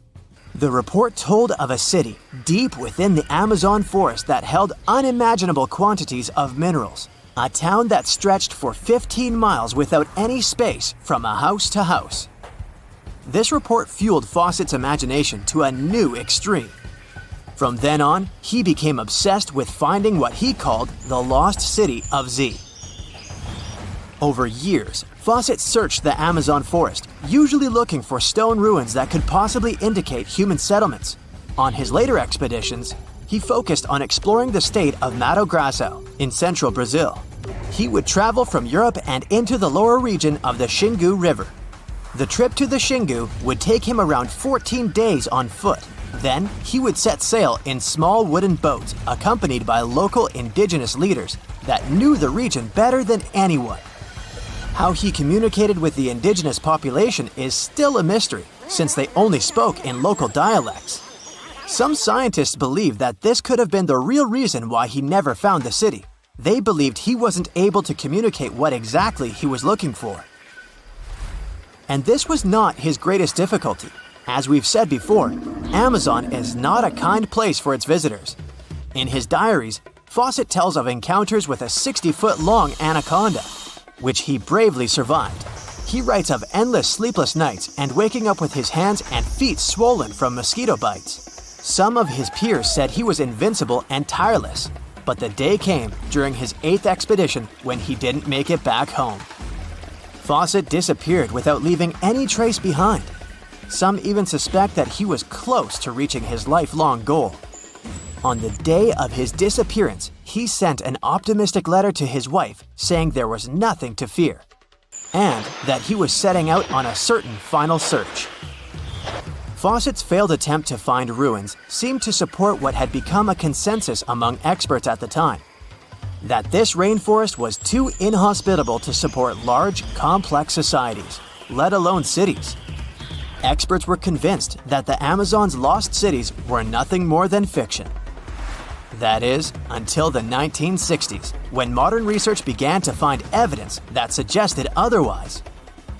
Scientists discovered patches of extremely fertile soil. They called it Black Earth. And apparently, they found lots of it in the Amazon, especially alongside rivers. Further research even showed that such soil was created by human waste or the intentional burning of forests, which adds nutrients to the soil below, which could only mean bingo! The discovery of Black Earth was the evidence that large-scale agriculture was possible and probably did exist amidst the Amazon, confirming that settlements could have formed there after all. In the 1990s, along the Xingu River in Brazil, a team of archaeologists from the University of Florida made a remarkable discovery. Working alongside local indigenous people, they found very long ditches. After mapping them, they realized that these ditches were a sign of a big settlement. They were remnants of carefully designed walls centered around a plaza. Some were roads that led to more settlements. In fact, just this part of the Amazon, about the size of New Jersey, was once a network of dozens of settlements that experts believe could have been home to at least 50,000 people between 1250 and 1650 CE. Other discoveries were possible thanks to LiDAR imaging, a type of technology that allows researchers to take satellite pictures of the forest's ground without having to step inside of it. A network of trenches in Acre, Brazil, dates back to 200 to 1200 CE. These suggest settlements that could have supported 60,000 people. Other images from near the Xingu River suggest cities that could have housed about 50 million people. These were the lost cities of the Amazon. Believe it or not, these images suggest that Fawcett was very close to a major discovery. He was looking for the ruins in the right place, but he was looking for the wrong thing. Unlike cities such as Cusco, which used stone as their primary material, Amazonian settlements used wood and earth to build their cities. These materials are highly deteriorating and probably decomposed over time. Finding them required a bit more technology than what Fawcett had available at his time. So what comes to your mind when you hear the word Antarctica? Most likely, cold, snow, ice, and penguins. Yet, this is one of the least explored regions in the world that hides many strange and unique things. Check them out. You don't have to go to Antarctica to see this weird thing. All you need to do is open Google Earth and move to one of the southernmost islands of Antarctica, King George Island. Recently, internet users have noticed a large and pretty strange cave entrance there. Where does this wide, dark passage lead? People started making suggestions. It's the entrance to a secret base or some laboratory. This is the part of the spaceship that crashed there thousands of years ago. This is the door to the ancient city of Antarctica. Perhaps there's a giant rock mountain with an ancient cave beneath all this snow and ice. Well, there's some ideas. Users have calculated the approximate dimensions of this cave. It might be about 74 feet high and 250 feet wide. You could hide a Boeing passenger jet in there. Nature probably created this entrance. This is a logical explanation, but there are two strange factors. First, take a look at the foot of the mountain. It seems that there are steps there. They're dark in color, as if they're made of stone. And if you look closely, you can notice something similar to human footprints. Has anyone entered this cave? Or maybe someone is still living there now. The second oddity is the disappearance of the mysterious finding. For the first time, people noticed it in a Google Maps snap in 2007. Then the entrance disappeared.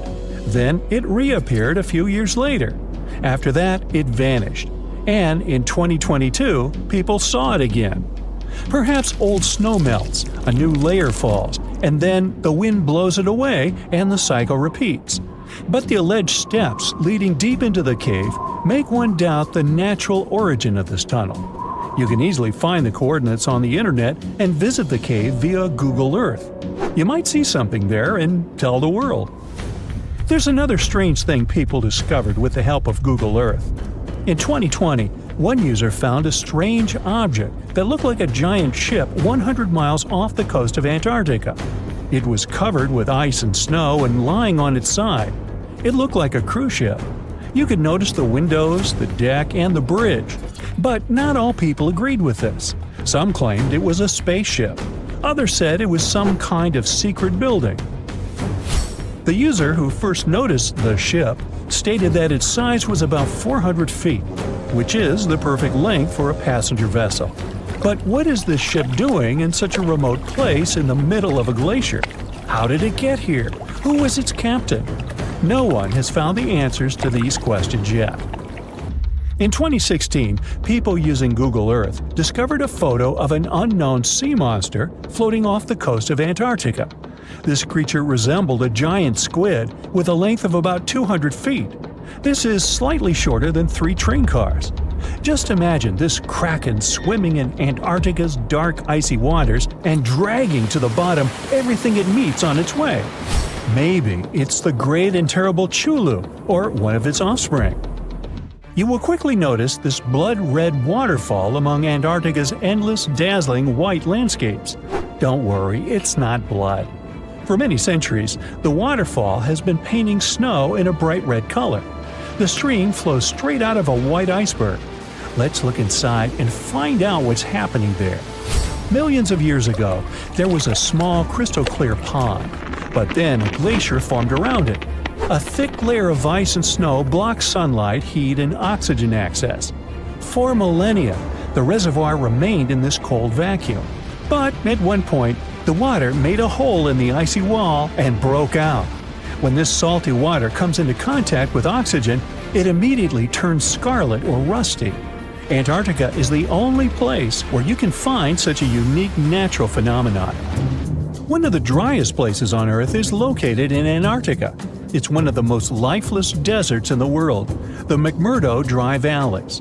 In this desert, you won't see the scorching sun, hot sand, and cacti. A desert means a place with a lack of precipitation and life. The McMurdo Dry Valleys meet these parameters. But this place is also unique for Antarctica, since you won't find glaciers there. Despite the frost, ice can't form in the desert because it hasn't rained for millions of years there. It also never snows. A strong wind coming from the mountains reaches speeds up to 200 miles per hour. It would be difficult for you to stay on your feet there. The wind is filled with moisture. It heats up and evaporates all the liquid and snow in the desert because of its high speed. Only dry air reaches the ground. But you can find several lakes there. They don't freeze, only thanks to the high concentration of salt. The water is so salty that large life forms can't develop there. But scientists have found microscopic organisms near the lakes. 20 million years ago, Antarctica was filled with swamps and trees and swarming with insects and animals. But now, it resembles the surface of Mars, literally. Scientists and astronauts are exploring such regions as the McMurdo Dry Valleys, since the natural conditions there are similar to those on the Red Planet. So, before you go to Mars, you can practice living in similar places on Earth. Also, scientists discovered an underwater world in the Antarctic filled with hundreds of amphipods, crustacean animals similar to shrimp. Wait a minute, it happened in the Antarctic? But the McMurdo Dry Valleys are located in Antarctica. Well, the words are very similar, but what is the difference? Oh, and don't forget the Arctic. The Antarctic is the region in the southernmost part of Earth that houses the continent of Antarctica, and the Arctic is another land altogether. They have the same natural conditions, frost, ice, and snow, but they're located in different parts of the planet. The Arctic is at the North Pole, Antarctica is at the South Pole. Now, back to the discovery. Scientists put forward theories that the ice of the Antarctic hides a vast network of freshwater rivers and lakes. And in 2022, they found a new ecosystem. Researchers explored the Antarctic Ross Ice Shelf and its underwater rivers. This is a massive piece of ice floating in the ocean. A team from New Zealand used a special drilling rig equipped with a hot water supply to drill a hole 1,640 feet deep. That's more than the height of the Empire State Building. Then, they lowered some video cameras and saw thousands of crustaceans swimming in different directions. So it seems they're very unorganized. In the waters of the Antarctic, you can also meet some of the scariest creatures on the planet. These are sea spiders. They got this name because they resemble land spiders, but they're actually a species of marine arthropods. And unlike land spiders, those in the ocean are much larger. They look like 8 strong legs without a body. One such spider can be a dinner plate in width. Some of them have no eyes and have proboscises instead of jaws. Sea spiders are poorly studied because they live in deep, cold waters. Antarctica hides many little-known animals. There are long tunnels in its glaciers leading to scary darkness. On this cold continent, people have found the remains of giant dinosaurs and other ancient creatures, such as the ancestors of modern ducks. Many underground rivers and lakes hide unexplored wildlife. Even the ice here can be weird. Take a look at these striped icebergs. They have blue, black, green, and turquoise shapes. The color depends on the conditions of the water during freezing. For example, green lines appear because of algae. Blue ones form when the water freezes too quickly. Okay, I'm freezing. Time to go thaw somewhere warmer. Hawaii. Yeah. There are many myths around arguably the greatest structure ever built by humans, the Great Wall of China. Some say it's so grand that it's visible from space. Others claim that you can see it from as far as the moon. Other theories suggest that the builders of the wall were left inside. Well, sorry to disappoint you, but all these impressive stories are just myths. But even with those stories busted, the Great Wall of China is an impressive and truly breathtaking structure. So let me tell you its true story. Today, China is one of the most populated countries in the world, counting as many as 1.4 billion residents. It's also one of the oldest nations in the world, It has 3,500 years of continuous written history, but the civilization existed long before that. There is a theory that while the European continent, for example, was most likely reached by humans from Africa, China wasn't populated by settlers that came from somewhere else.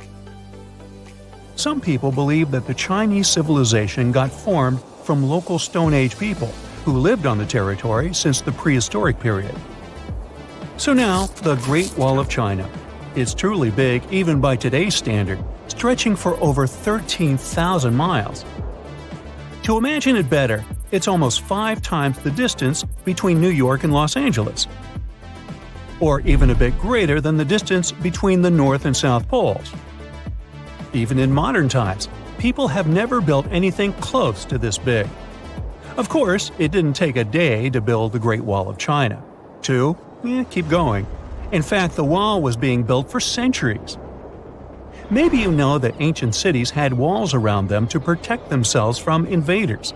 Yes, Chinese cities had them too. The first Chinese emperor united the country in 220 BCE and got a brilliant but very ambitious idea to turn all city walls into one big wall that would defend the country's border against attacks from the north. A trusted general directed the construction, enrolling a big group of workers, soldiers, commoners, and convicts. Back then, the wall was built of rammed earth and wood. In some places that were strategically important, the sections of the wall overlapped to provide maximum security. The walls were around 26 feet high on average. But the Great Wall didn't yet look like the construction we know today. Every next emperor would pick up the Big Wall project, strengthening and extending it, repairing, but also modernizing construction techniques. Some used bricks to build it, others moved on to granite and marble blocks. Watchtowers and platforms weren't there from the beginning as well. They were added by Ming emperors. The watchtowers made it possible to communicate with other parts of the wall through smoke and fire messages. So, the wall is quite inconsistent in terms of material, but it only adds more charm to the construction and shows how much effort and time it took. The reasons why some parts of the wall have been standing for centuries and are still in good condition is glutinous rice flour. Turns out, this sticky rice mortar is almost like cement.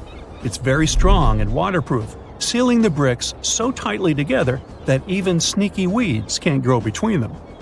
You may also notice that some bricks have writings carved on them. They were left by the workers who were building the wall. The purpose of those writings is quality assurance. They contain such information as location, quantity, and responsible officials. So, in the case of some problems with the quality of materials or constructions, it would be known who should be held accountable for it.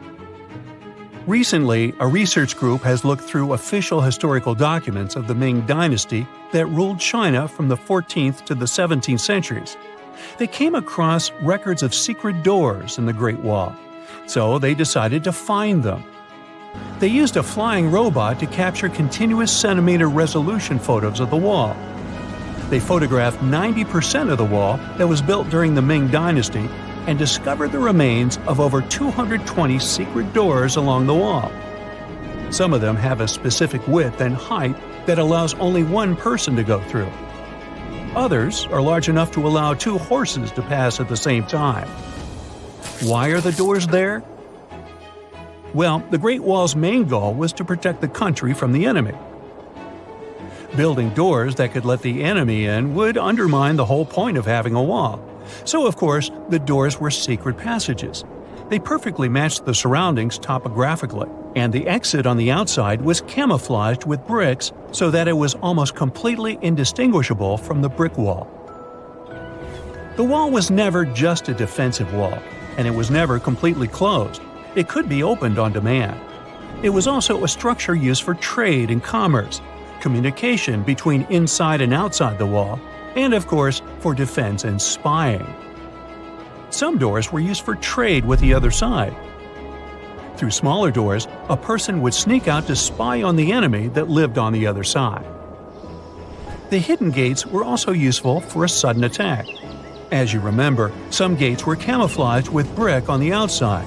The exit was so indistinguishable that the enemy had no idea exactly where it was located.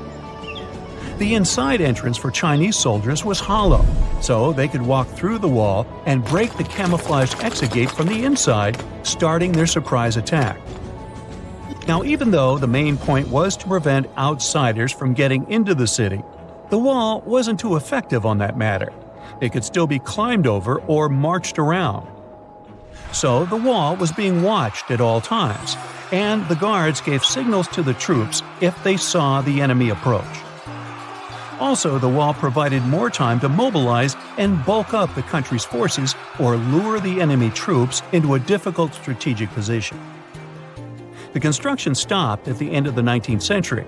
The wall lost its strategic and military importance due to technological advances. Over the centuries to today, only 8% of the Great Wall is in good condition, and the rest is damaged. Also, around 1/3 of the wall has disappeared without a trace, due to both natural erosion and human damage. I guess you could say it's now just a pretty good wall. As you remember, the first parts of the wall were built out of rammed earth and wood. These are not the most unfailing materials if we're talking about thousands of years. Also, destructive farming methods have turned large areas into a desert and contributed to erosion. Also, many bricks were taken away from the wall in the last century to be used in building farms and houses. The wall is being deconstructed stone by stone even today, but this time by tourists. Quite a few of them take a stone as a souvenir. That's a total of a lot of stones, considering that over 10 million tourists visit the Great Wall every year. Since 1987, the wall has been a UNESCO World Heritage Site, highlighting that it has an outstanding importance to humanity. The wall is one of China's 56 World Heritage Sites, second place among countries with landmarks protected by UNESCO. Who's first, you ask? Well, the top spot, with 58 World Heritage Sites, belongs to Italy. And do you know that the wall isn't only a famous tourist attraction, but also the location of the Great Wall Marathon? It's a marathon that was established in 1999 and is one of the most challenging ones in the world. You guessed right, people run along the wall, including all the steps. There are 3 distances, so that participants can run a full marathon that is 26 miles, a half marathon that's 13 miles, or just have a fun run of 5 miles. If someone finally invents time travel and you hop on a trip to the past, you won't recognize many of the things you know and love today. The Statue of Liberty and the Egyptian pyramids, some basic gadgets like the remote control and your laptop, and even the corn you have for lunch have all changed beyond recognition. When the pyramids were originally built in ancient Egypt and Giza and other places, they didn't look sandy brown at all. All of them were covered with white limestone. If you had seen them under the hot African sun, you'd have to look away. That's how smooth and shiny they were. Builders used around 6 million tons of this material for the Great Pyramid of Giza alone. It's the largest one you can still see on your trip to Egypt. The local rules were quite a thrifty crowd, and they reused some of the casing stones for other construction projects. A massive earthquake in the 14th century has also loosened some of the stones, so you won't see a lot of limestone, but some of it is still there, on top of the Pyramid of Khafre in Giza. It looks like it has a second peak on top of the first. In ancient times, all pyramids used to have capstones called pyramidions, covered in a mix of gold and silver. Most of them have been lost over the centuries, but you can still see a few of them at museums. They show images of Egyptian deities. The pyramids were probably modeled after a sacred pointed stone, the benben. It represented the rays of the sun. Now, lifting heavy rocks wasn't so simple without the tech we have today. I guess you'll agree with me if you helped your friends move at least once, and they made you carry the couch. But those smart Egyptians of the past thought of that and chose the pyramid shape. It lets the weight distribute evenly throughout the whole thing. The Statue of Liberty has also had a major makeover since it was first unveiled in 1886. Believe it or not, it used to be a shiny brown color, just like a penny. 20 years later, it changed its color to green. It wasn't a fashion statement, but a chemical reaction. The statue is covered with hundreds of thin copper sheets. When copper reacts with air, it naturally forms a protective layer called verdigris. This layer protects what's under it from corrosion, and that's why statues and other things made of copper, brass, and bronze can last so long. When Lady Liberty first turned green, people in authority decided it would be a good idea to paint it all over. It was way before social media, so you couldn't just drop an angry comment under the post describing the idea. But they wrote about it in the local newspapers, and the public didn't love the idea. Then the Times interviewed a copper and bronze manufacturer, and he confirmed they shouldn't repaint it, because removing the protective layer would mean destroying the statue. Over the years, people have suggested painting Lady Liberty several times, but no one has ever done it. I don't know about you, but I can't imagine that lady in any other color, so I guess it's for the better. You love bananas as much as I do? Next time you enjoy a juicy soft one, remember you gotta thank selective breeding for that texture. The original wild bananas had many large, hard seeds and not so much delicious pulp. And hey, who doesn't like a sugary watermelon? It has a history of over 5,000 years, and it used to have bitter, yellowish white flesh and was really tricky to open. Selective breeding saved the day again, and watermelons got way sweeter. Japanese scientists went further and invented the seedless version. Corn's grandmother is a Mexican grass called teosinte. The kernels in this grass were small and hard to get. Farmers from many thousands of years ago saved the seeds only of those plants that were larger or tastier, or with kernels that were easier to grind. Thanks, my friends, for giving us the corn that's edible and even delicious. And just imagine, wild avocados were so small that they could easily fit in the palm of your hand. The pit in them was so large you wouldn't find much edible material inside. They also had a much harder shell than the ones we're used to. You probably wouldn't get a lot of work done without your beloved computer today, but I can't tell you exactly whom to thank for this invention. The ABC from 1942 is one of the contendants for the title of the first computer. It's short for the Atanasoff Berry computer, named after its inventors at Iowa State University. The ABC weighed over 700 pounds. Yep, yours must be way lighter than that. That big boy consisted of around 300 vacuum tubes and had a rotating drum, a little bigger than a paint can, and had small capacitors on it.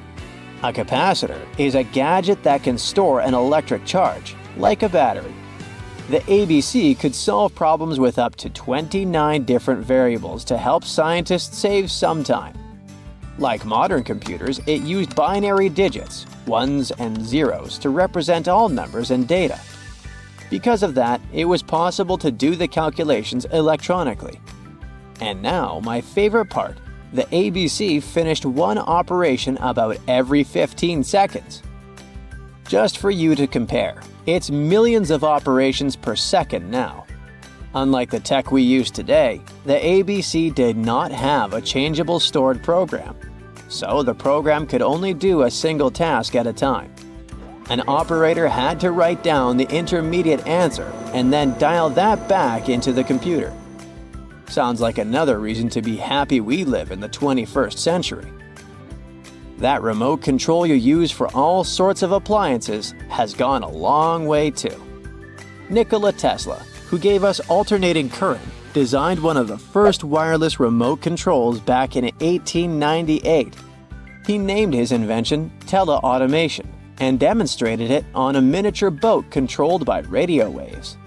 The boat had a little metal antenna attached to it. Tesla sent signals to the boat using a box with a lever and a telegraph key, which was his version of a remote control. Those signals set electrical contacts on the boat into motion and moved the rudder and the propeller, and Tesla was controlling the boat. The concept of the remote control soon spread to other gadgets. The first television remote control followed in 1950. It was designed by the Zenith Radio Corporation, called LazyBone. Don't take it personally, please. This LazyBone had a massive cable that was attached to the TV set, and those who tried it didn't fall in love with the invention because they tripped over that cord. I feel your pain, my friends. If you live or work on one of the top floors, you gotta love this one. Meet the first passenger elevator. It traveled at the speed of 40 feet per minute. Not the fastest, I know, compared to today's record, which is 40 feet per second. But hey, it was built back in 1857 in New York and was more of a tourist attraction than a necessity.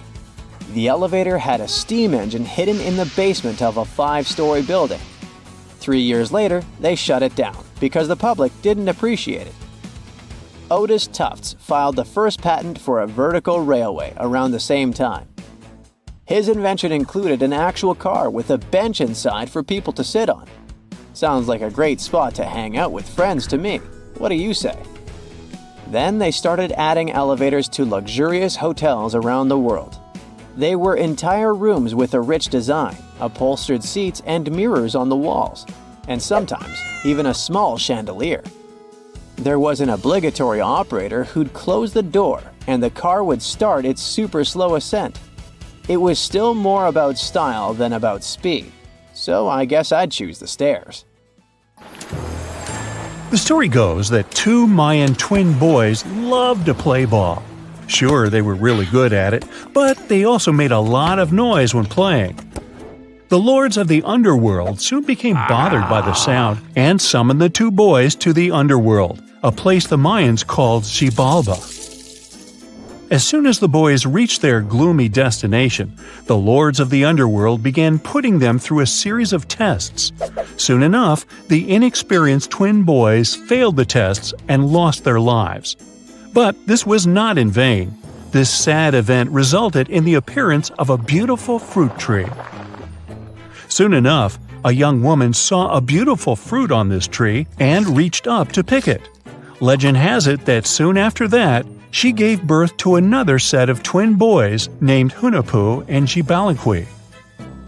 Just like their ancestors, these twins were great ball players, but they were equally as loud, and the lords of the underworld became annoyed again. They decided to ask this pair of twins to come to play a game in the underworld, hoping to get rid of them too. When the twins arrived, the lord sent them through a number of frightening places. The first one was the House of Gloom, which was very dark. They then passed through the House of Knives, where they had to avoid getting injured. The twins then built a fire in the House of Cold, so that they didn't freeze, and ran through the House of Jaguars, where they tricked the animals into not eating them. Finally, they entered the House of Bats, where they seemed to have lost their luck. One of the bats managed to run off with Hunahpu's head. The lords then challenged the twins to play ball with them, but the boys were clearly at a disadvantage.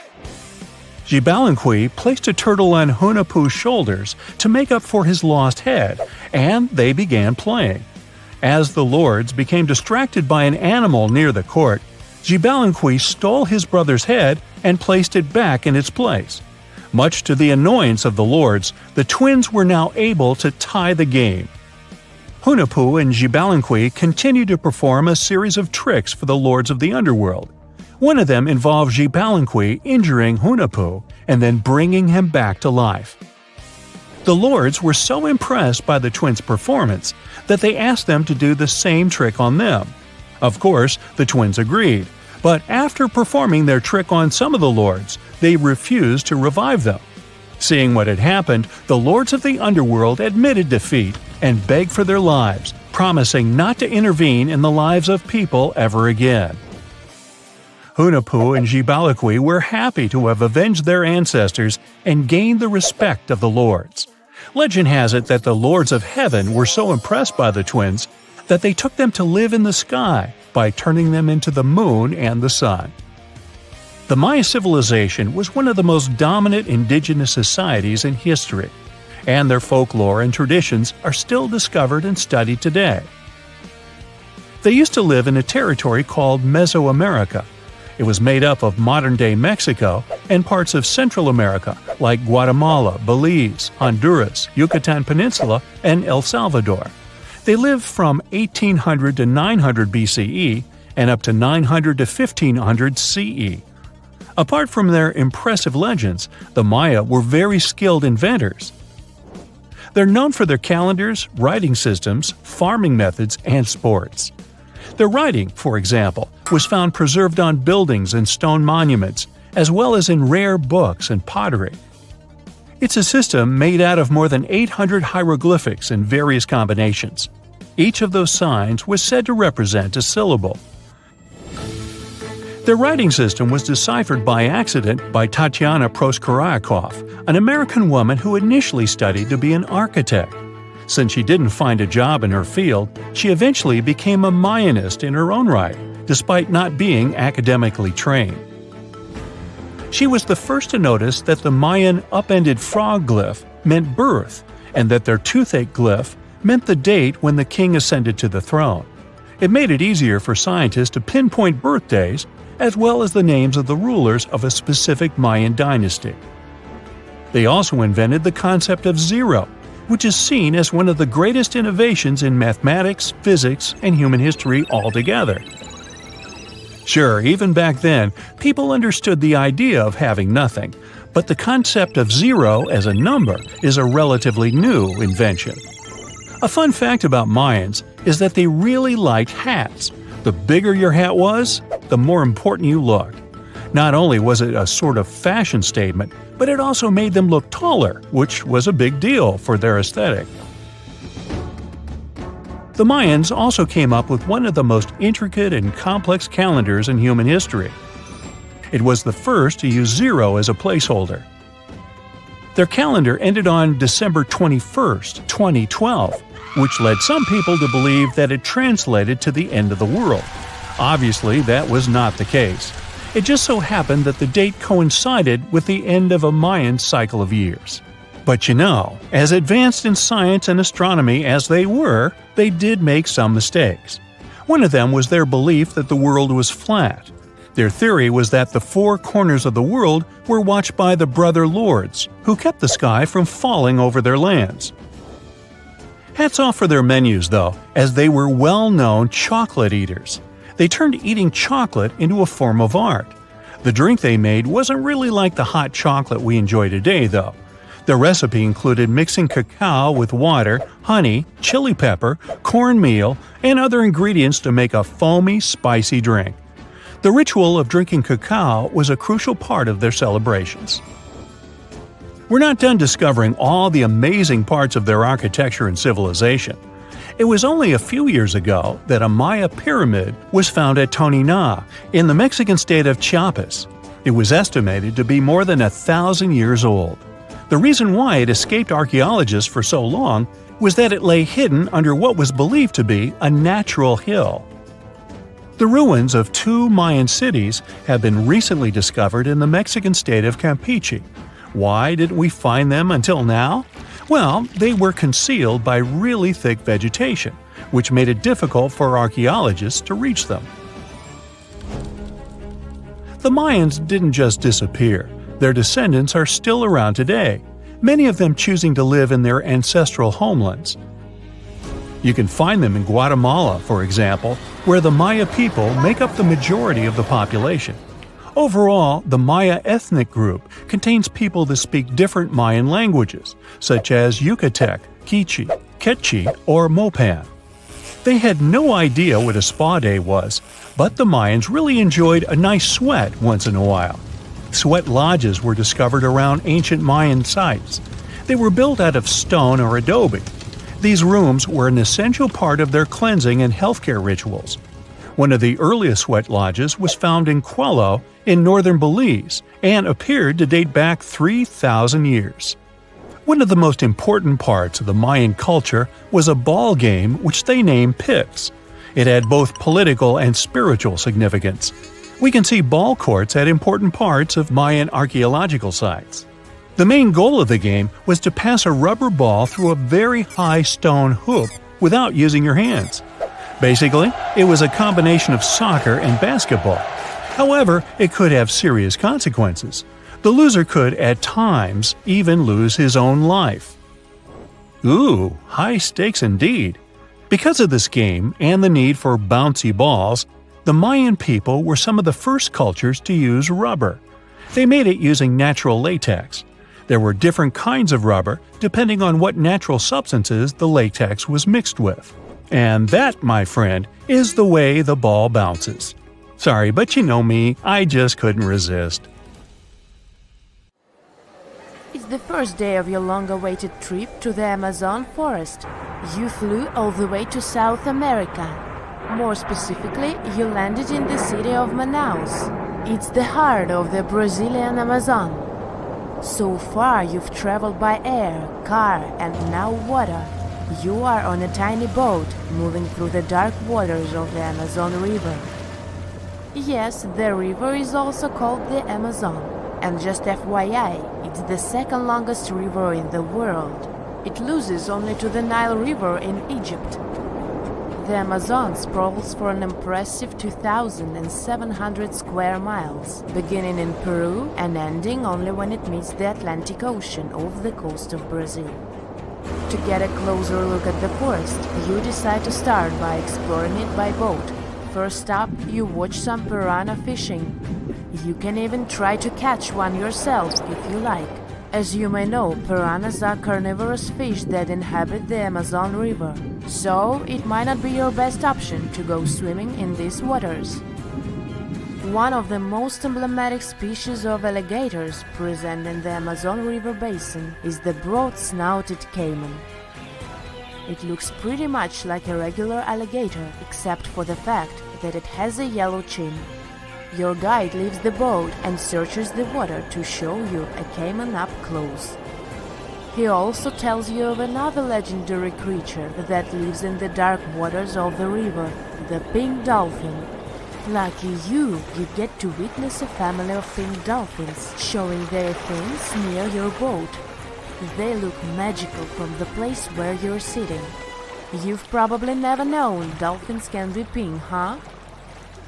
After a few mesmerizing moments, you discover that the dolphin's pink color is nothing but an illusion.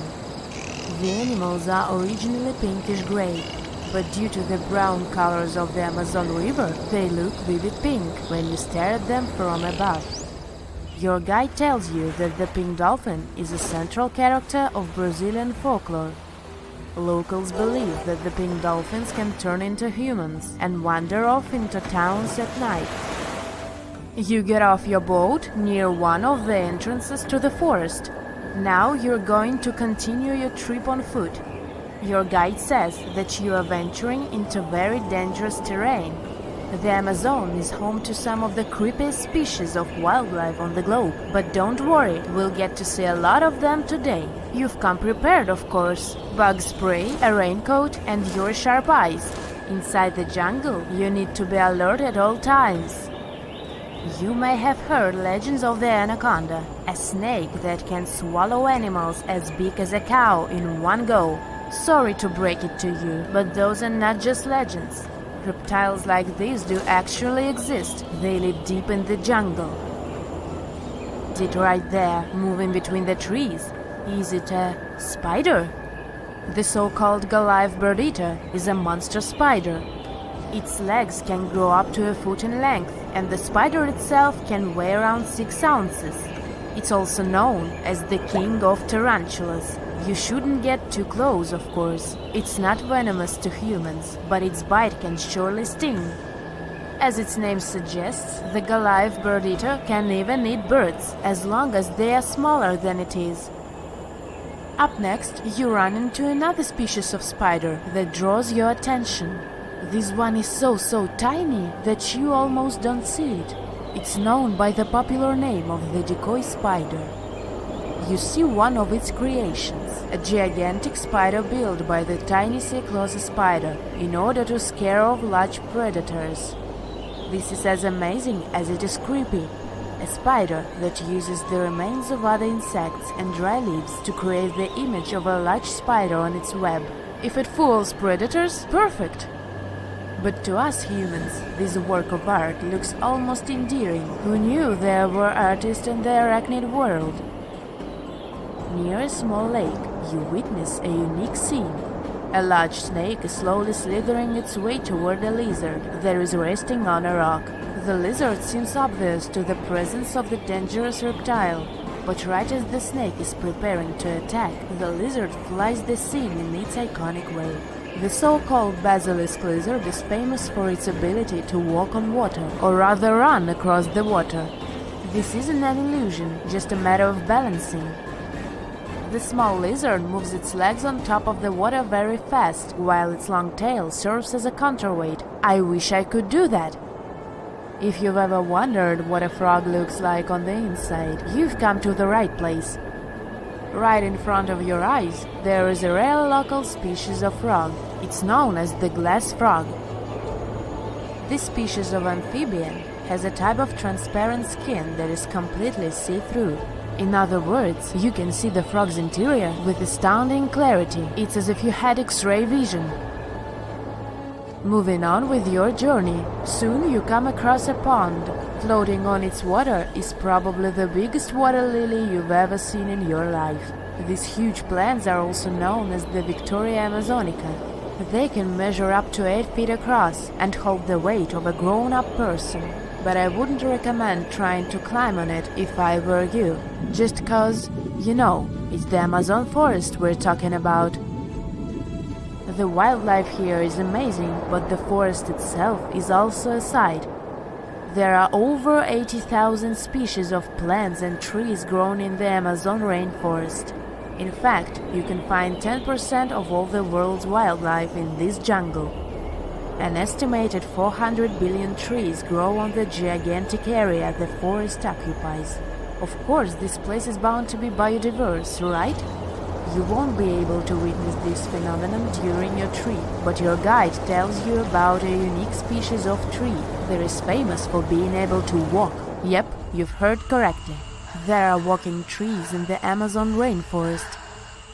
They don't have legs or anything like that, but they do move around in search of better lighting conditions. The Amazon canopy is so thick that only 1% of sunlight can reach the forest floor. Because of this, some trees end up getting less sunlight than others. The so-called walking palm trees seem to be adapted to this situation. They grow new roots, which helps them move for 1 to 2 inches per day. They can walk up to 65 feet per year. Maybe that's what inspired John Ronald Reuel Tolkien to create ants, huh? Those are pretty similar tree beings that roam freely around the world. I kid you not, it's not only wildlife that inhabits the Amazon. Actually, over 30 million people live in the forest. And there are also ancient settlements that scientists believe to have been thriving there. And I'm not talking about El Dorado, that's just a myth.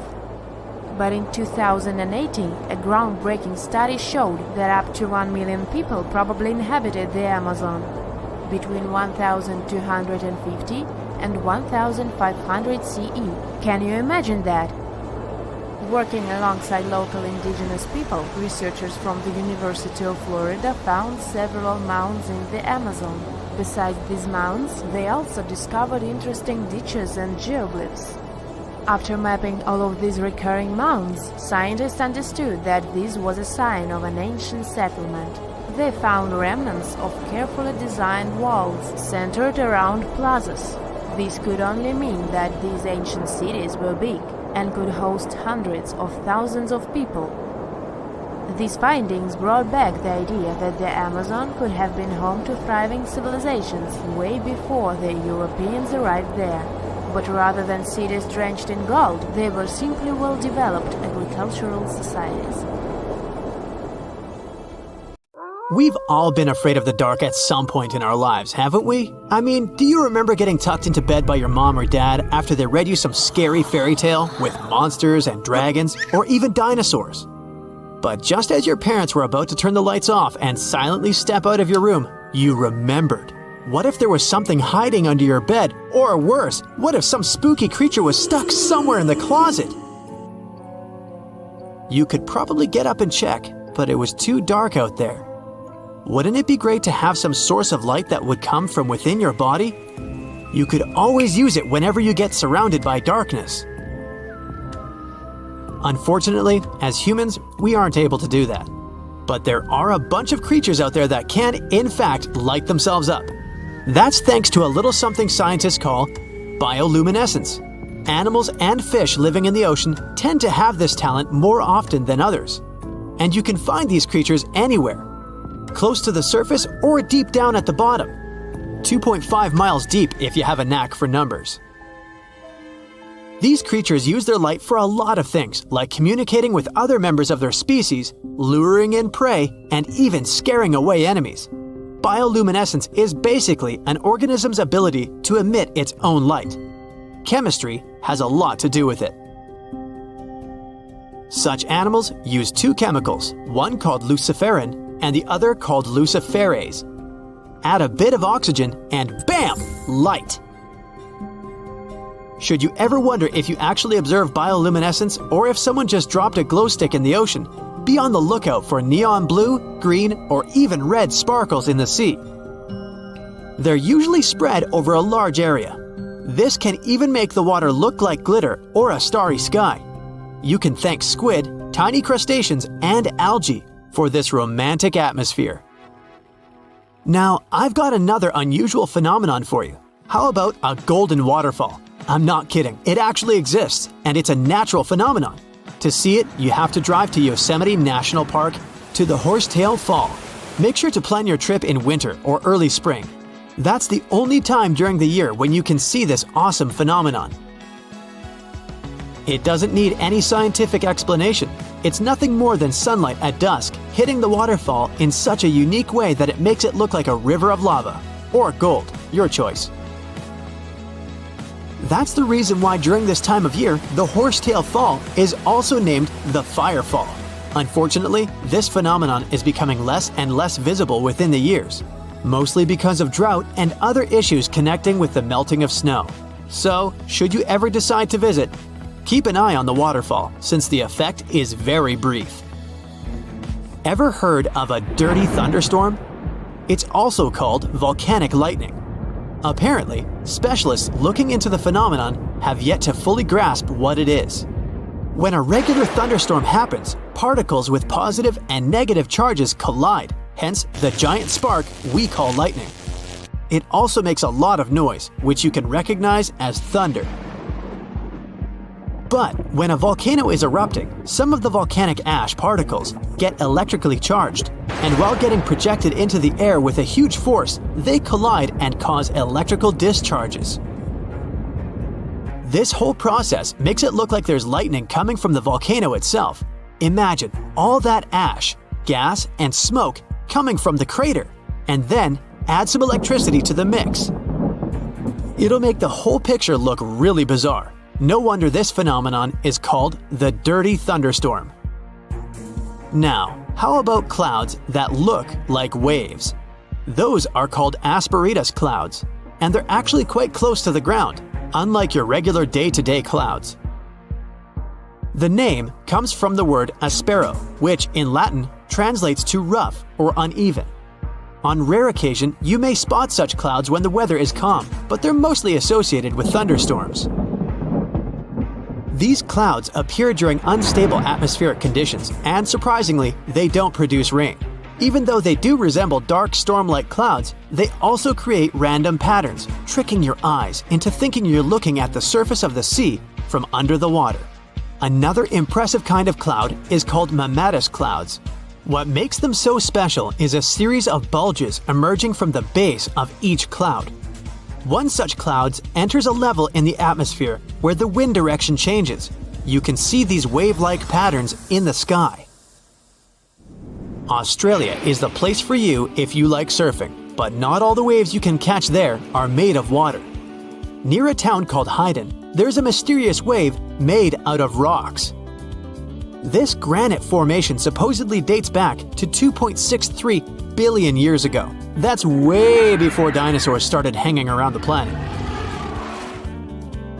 Standing at 49 feet high and 360 feet long, the wave was formed as a result of two processes: weathering and erosion. There's softer sediment at the base of the wave rock, which was chemically weathered by groundwater. Winds and rain did the rest of the job, causing the erosion of the rest of the formation. Its red, yellow, and gray stripes are made of iron hydroxide, carbonates, and other chemical compounds that were washed down by the rain. You've made it to Australia, so stick around a bit more. There's one more location here that seems unreal. You'll need to fly over this one, however, if you want the best picture. In the western part of the country, surrounded by green woodlands, there's a series of lakes. They're all a staggering shade of bright pink. Out of them all, the most famous is Lake Hillier, a 2,000-foot-long reservoir. It's surrounded by both sand and a forest of eucalyptus trees. This makes the cartoon-like hue of the lake stand out even more. One of the many theories explaining the color of these mysterious lakes is connected with algae. These algae appear to gather high levels of a substance called beta-carotene, which has a red-orange pigment in it. Another explanation involves haloarchaea. Those are microorganisms that sometimes look red. Even if you don't enjoy flying, the lakes are great for taking a swim. They're not toxic, even though they have loads of salt in them. This means you'll be able to stay afloat easily, and the water won't damage your swimsuit. During winter up north in Canada, a bizarre phenomenon happens at Lake Abraham in Alberta. Underneath the frozen surface, you can spot some weird objects that look like frozen jellyfish. It's definitely not the case, as these creepy formations are just frozen methane bubbles. Those are pockets of gas that were trapped underwater and got stuck there after the lake had frozen. They appear when leaves and grass fall into the water and bacteria digest them. This process transforms them into methane. This phenomenon is as beautiful and strange as it is dangerous. The pockets of methane can easily become highly flammable. When the temperatures rise during the spring, the ice melts and these bubbles start popping and fizzing. It's a spectacular sight to observe. Picture a lake filled with soda. Remember not to bring any source of fire. It can be very dangerous for visitors. You can check out these types of lakes all across Canada's Banff National Park. Nature often tends to make its own music. Just listen to the sound of crickets at night, or the soothing noise of a waterfall. But in Bucks County, Pennsylvania, there's a strange geological phenomenon which takes nature soundtracks to a completely different level. These are called the ringing rocks, and scientists still can't explain their unusual behavior. If you strike these rocks with a heavy object, like a hammer or another rock, the stones will make a ringing sound, as if they were hollow, but they're not. What makes the ringing rocks even more bizarre, apart from the mysterious sound they make, is that no animal wants to hang around there. Even though the rocks are surrounded by a thick forest, scientists haven't managed to trace any animal activity in the area yet. Even more striking is the fact that despite all the trees around the rocks, you won't find any leaves lying on the boulders. What makes these rocks so unappealing for both animals and vegetation is still up for debate. Have you heard of Göbekli Tepe? It's an ancient site in Turkey that literally made historians rewrite history books. Over 11,000 years ago, a group of prehistoric humans crafted an enigmatic masterpiece that's even older than Stonehenge.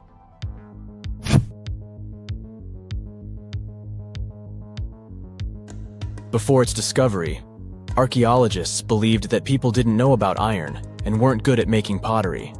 They were sure that settled life only emerged with the need for agriculture. But Göbekli Tepe changed this belief.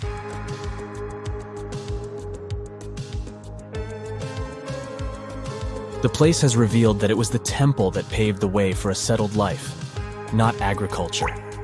Until this discovery, researchers believed that farming was the catalyst for sedentary living. Meet Professor Schmidt, the guy whose findings changed this theory. He managed to prove that hunter-gatherer communities laid the very foundations of this way of life.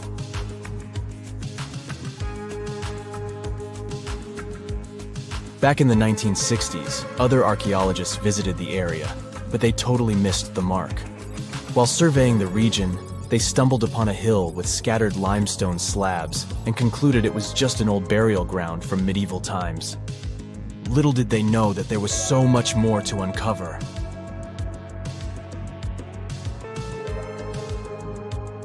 In 1994, Schmidt embarked on his own survey of prehistoric sites in the area. Surprise! He instantly realized he had discovered something truly extraordinary. Unlike the nearby flat and barren plateaus, Göbekli Tepe had a gently rounded top, rising 50 feet above the surrounding landscape. Funny enough, the translation of this place's name is Potbelly Hill. Schmidt was sure only humans could have made something like this.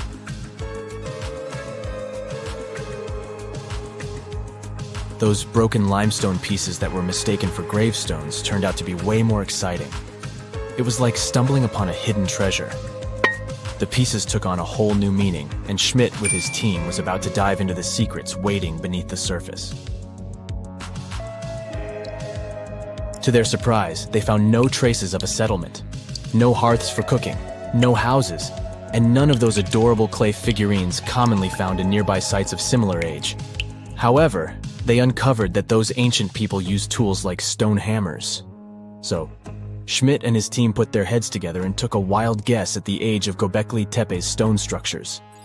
Their estimation got backed up by some limited carbon dating done right at the site. The ancient vibes of this place were finally starting to make sense. It was like a puzzle slowly coming together.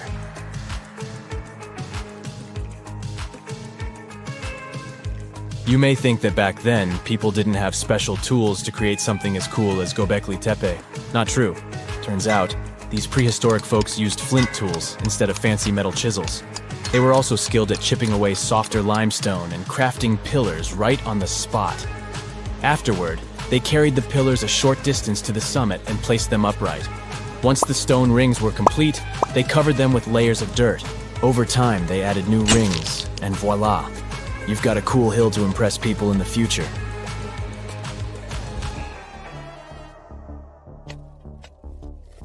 During their first year of excavation, the team went through 15,000 pieces of animal bones from wild creatures. These people didn't have pet animals or grow their own food. They hunted wild animals for their meals. But things were about to change, because the place had everything they needed to start farming. Scientists say they had wild sheep and wild grains that could be domesticated.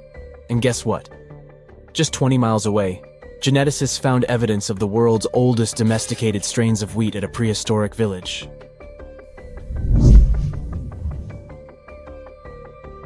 These amazing findings have completely changed how we view civilization. In the past, experts believed that people needed to learn how to farm and settle in one place before they could build temples and develop complex societies. But guess what? Schmidt's research flips that idea on its head. He claims that the incredible effort put into constructing these astonishing structures actually set the stage for the development of advanced societies. It means that societal and cultural changes happened before agriculture. Schmidt has this fascinating hypothesis about Göbekli Tepe. He thinks it could have been a special burial site where people left their loved ones. And here's the twist. The burial site was adorned with fancy statues and symbols representing deities from the spiritual realm. The idea that Göbekli Tepe could have served as a sacred place adds another layer of complexity to the whole story. While the site's true purpose may remain elusive, Schmidt's insights invite us to consider the profound interplay between life and the afterlife, and the deep reverence ancient hunter-gatherer societies may have had for their departed ancestors. Now let's talk about the stars of the show, the mesmerizing T-shaped columns that dominate Göbekli Tepe.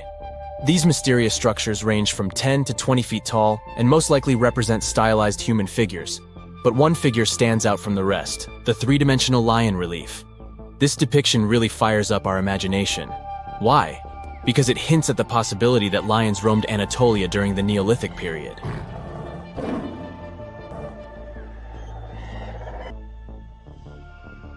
These standing stones are arranged in circles and placed in rectangular pits. Each circle has a similar setup. Two big T-shaped pillars in the center, surrounded by slightly smaller ones facing inward. Talk about a stylish arrangement. These towering pillars reach a whopping 16 feet and weigh between 7 and 10 tons. Some pillars are plain and simple, while others are like works of art with intricate carvings. Foxes, scorpions, and vultures come to life, crawling and twisting on the pillars' sides. But it's not just animals depicted on these stones. Some pillars have abstract shapes representing humans, and even small carvings of clothing items. Some of them even have belts. Now, there's one pillar that stands out from the rest like a rock star. This super old stone pillar suggests that a comet crashed into Earth. It happened during a chilly period that lasted about 1,000 years. Previous studies examining Greenland ice cores hinted at this comet theory, but now the carvings at Göbekli Tepe prove it right.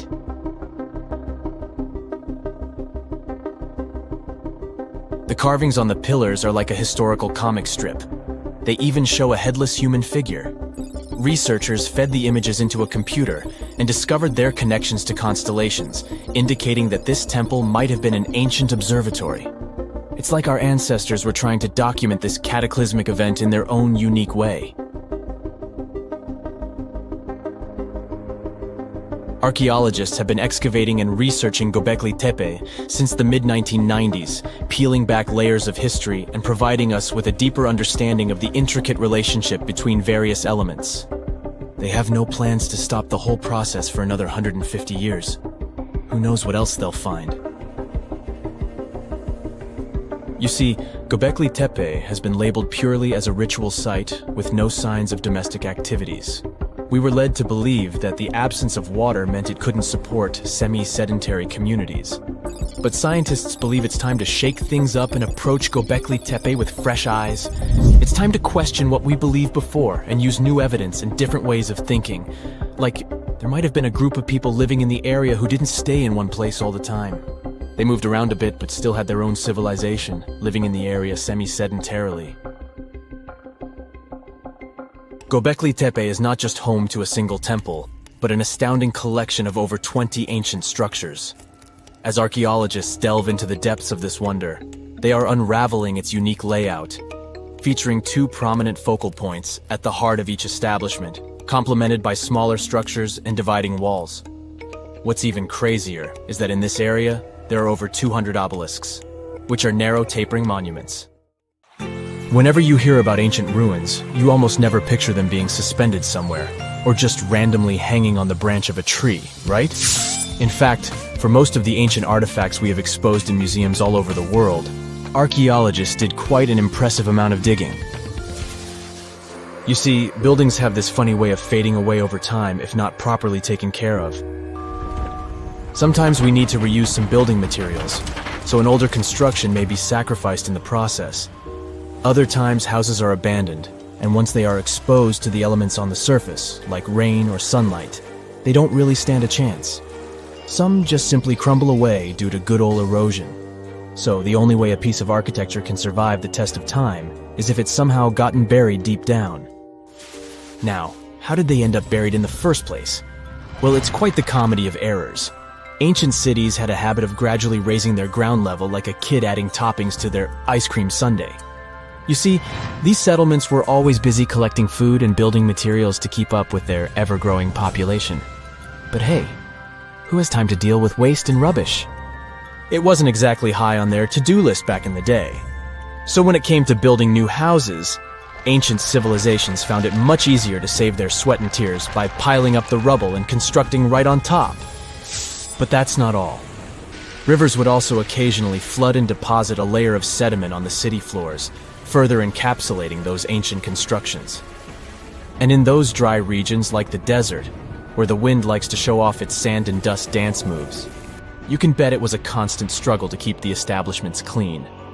One hilarious example is the Sphinx, which had its head buried in sand until a group of archaeologists unearthed it in 1817.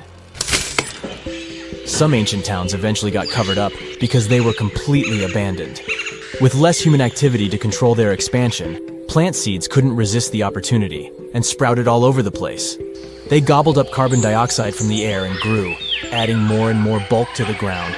Those cheeky roots even decided to stabilize the soil made from decaying plant matter, creating layers upon layers of earthy goodness.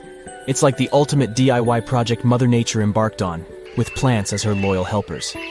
The act of digging into the secrets of ancient civilizations is not just about unearthing a lost world. It's also an epic quest to reveal the hidden treasures beneath layers of history. But how do archaeologists know where to dig in the first place?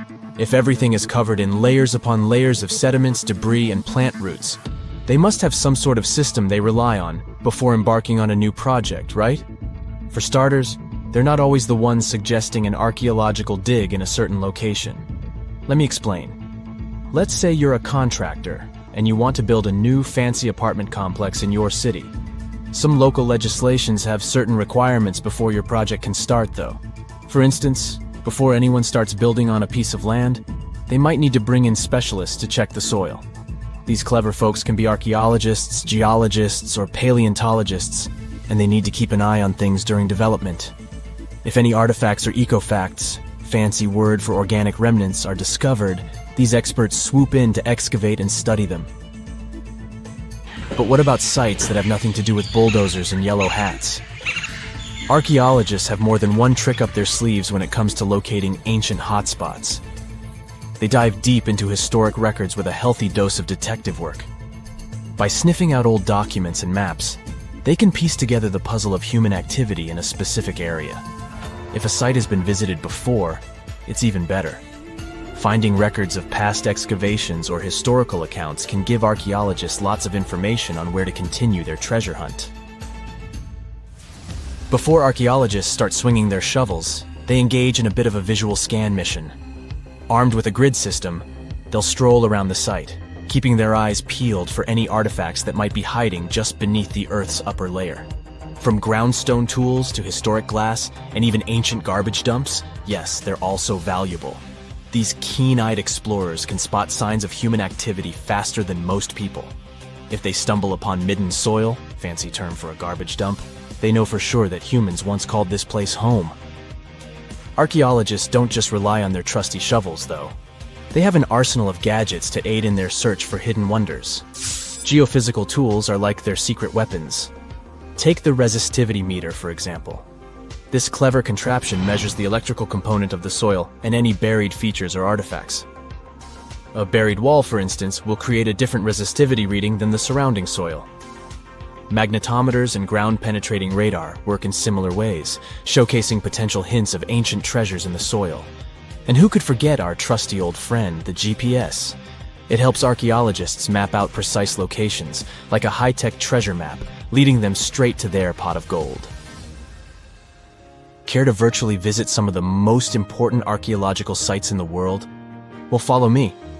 In the United Kingdom, for instance, you'll find this interesting place called Stonehenge. It's one of many henges scattered around, but this one really takes the cake.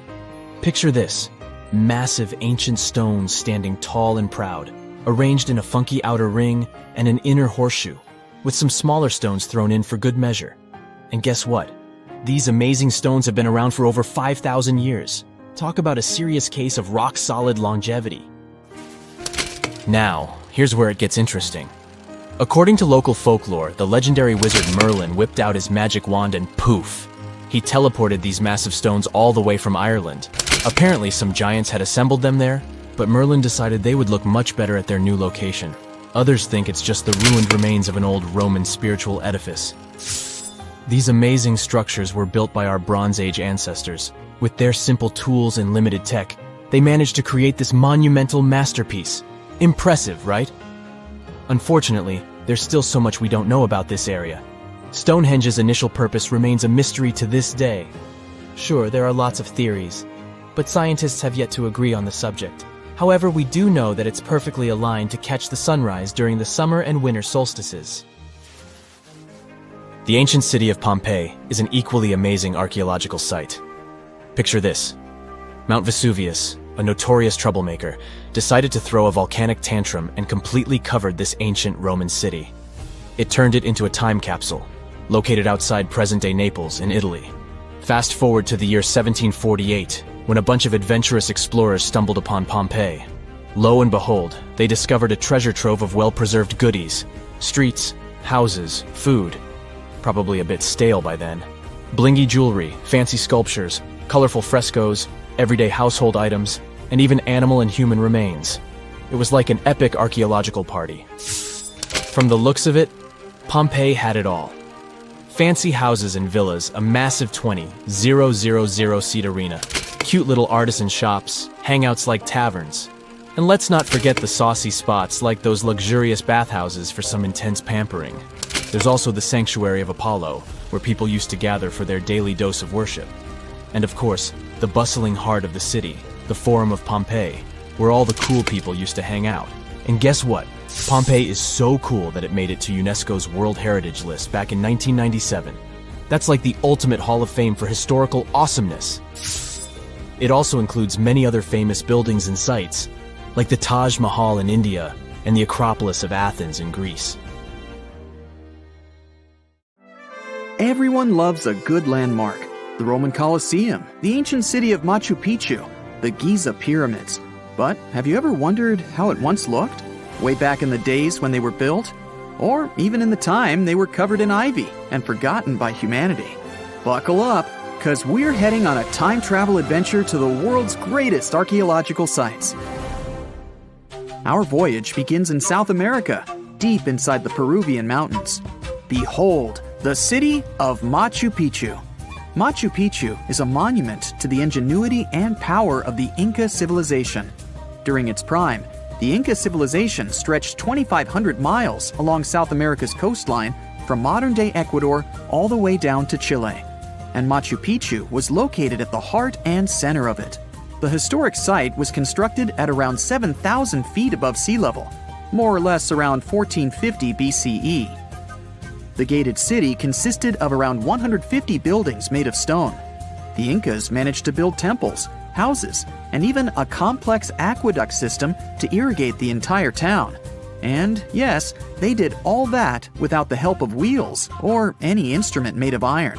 The housing model is somewhat similar to stone houses we see nowadays, with the difference that the Incas didn't use any cement to stick together the blocks of stone.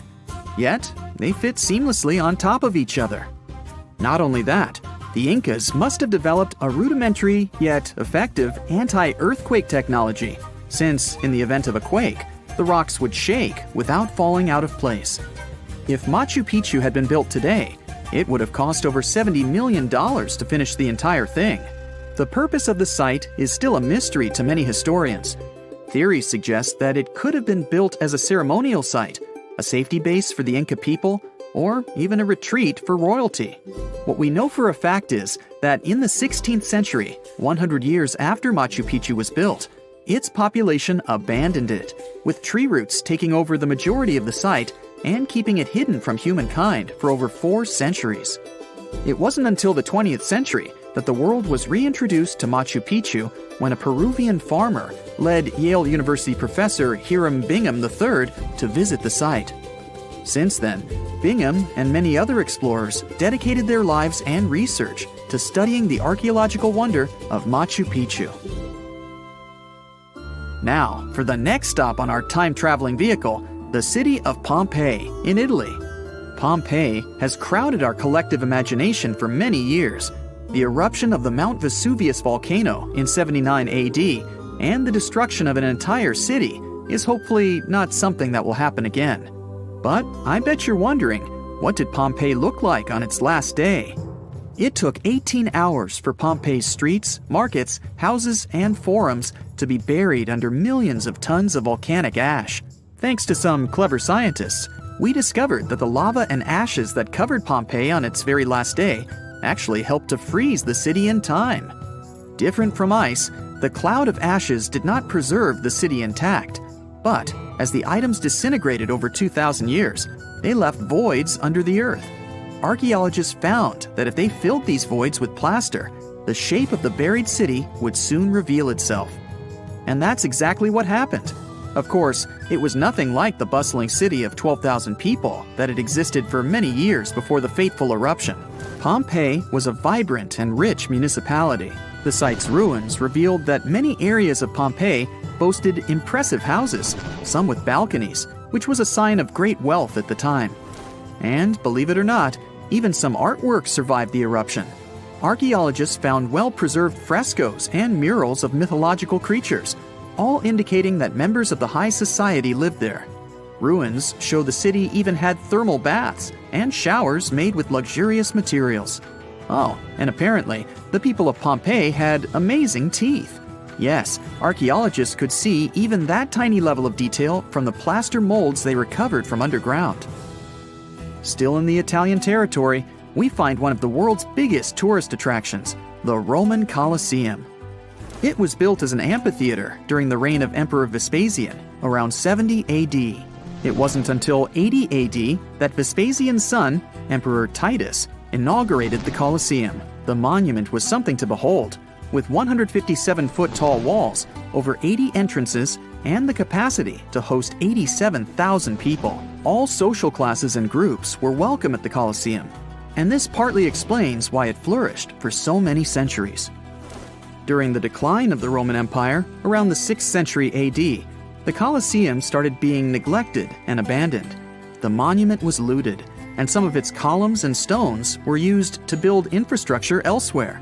Only 1/3 of the original Colosseum still remains, and if it's big now, imagine what it once was. Greece was home to one of the world's largest empires.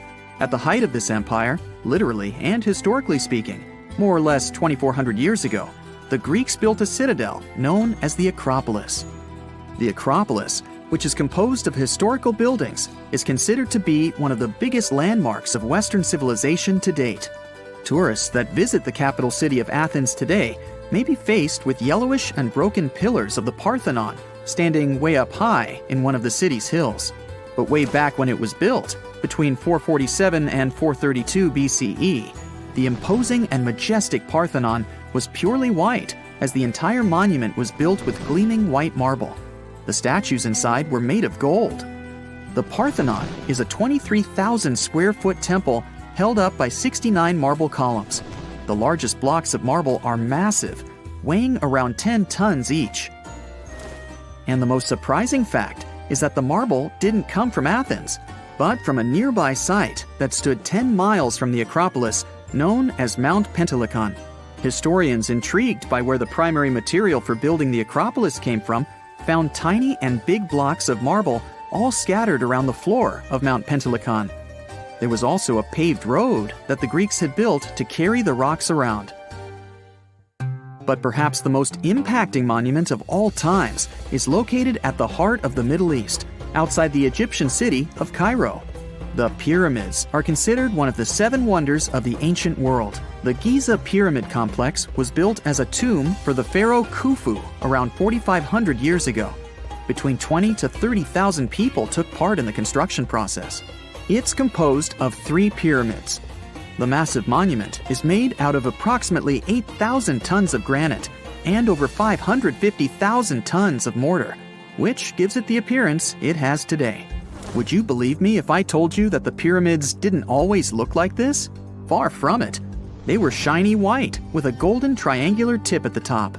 This is because the Egyptians used over 6 million tons of limestone to cover the entire rocky, step-like structure, all so that they could gleam white under the unforgiving sunlight of Egyptian skies. The Pyramid of Khufu remained the tallest structure on Earth made by humans for over 3,800 years. It was the only 8-sided pyramid in Egypt and was believed to align with Orion's belt. It's considered to be the most aligned construction facing north. In 1979, it was inscribed on the UNESCO World Heritage List. Let's head on down to the Indian city of Agra to quickly visit the Taj Mahal.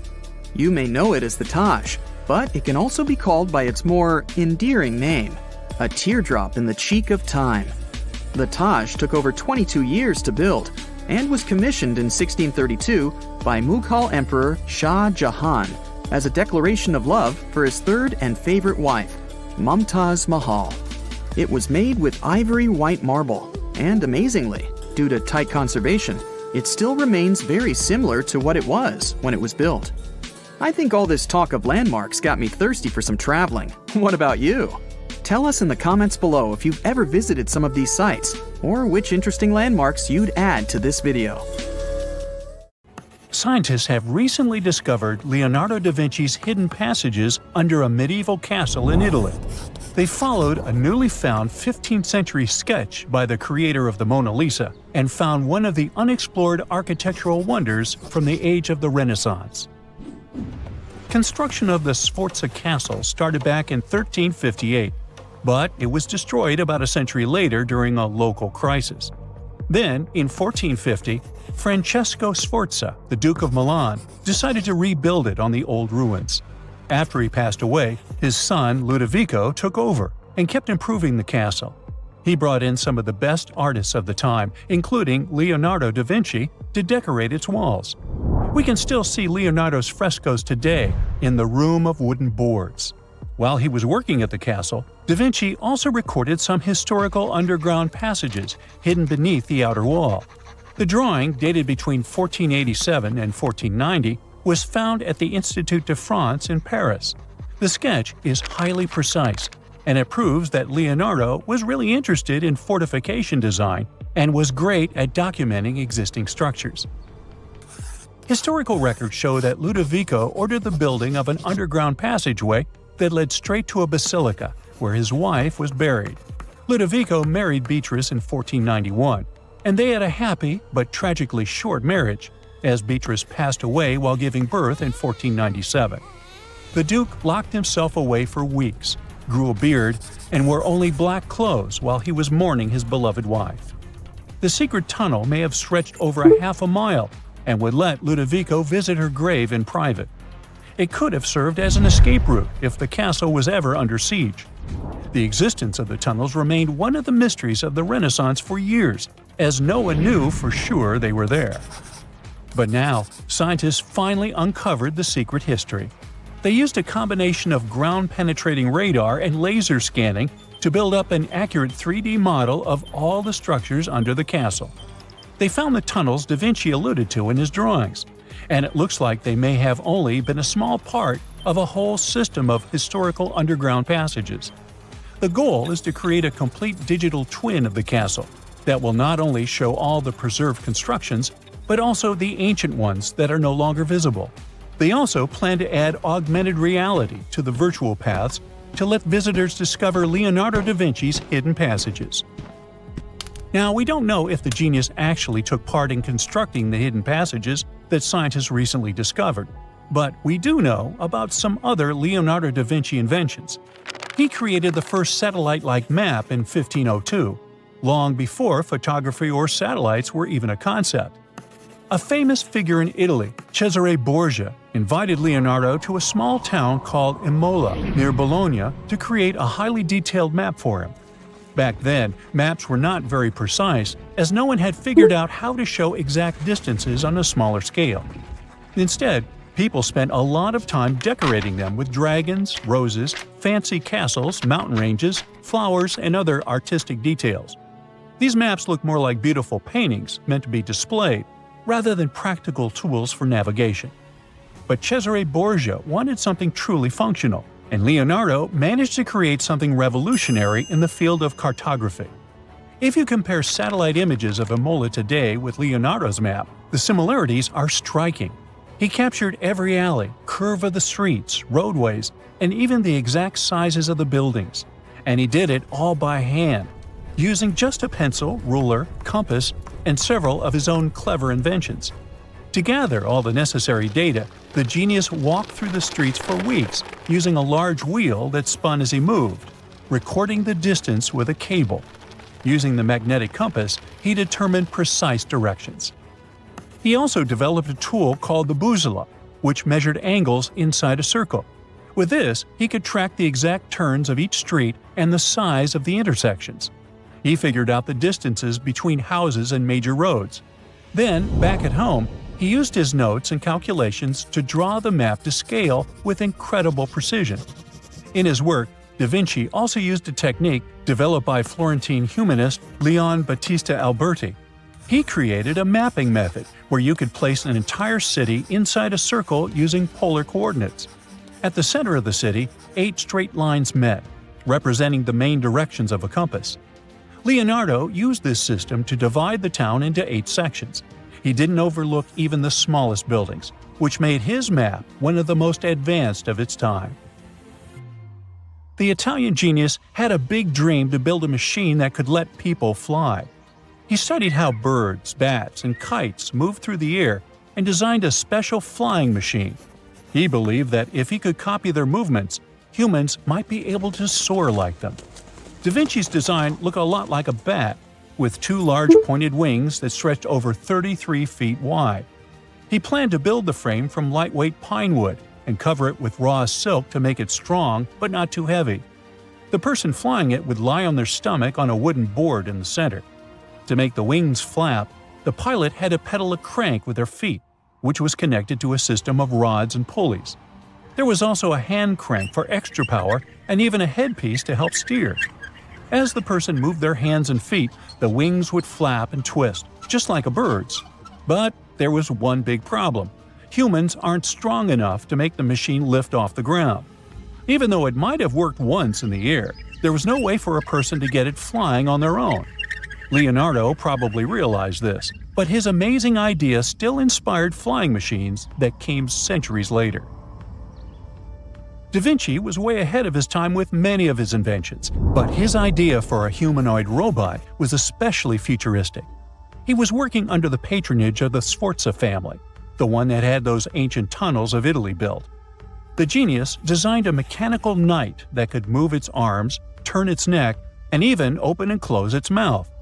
Da Vinci had good knowledge of anatomy and the mechanics of body movements that helped him. His unusual creation used an external system of cables. A hand crank set it in motion, and there was also an internal gear-driven mechanism. About 450 years later, Da Vinci's detailed sketches of the robotic knight were rediscovered in the 1950s. Several researchers tried to recreate the robot from those sketches. In 2002, a roboticist who developed systems for NASA and Lockheed Martin took inspiration from the old notes and built a functioning model of Da Vinci's robotic knight. Another design Leonardo created for Duke Sforza was a special kind of bridge that could be taken apart and carried easily.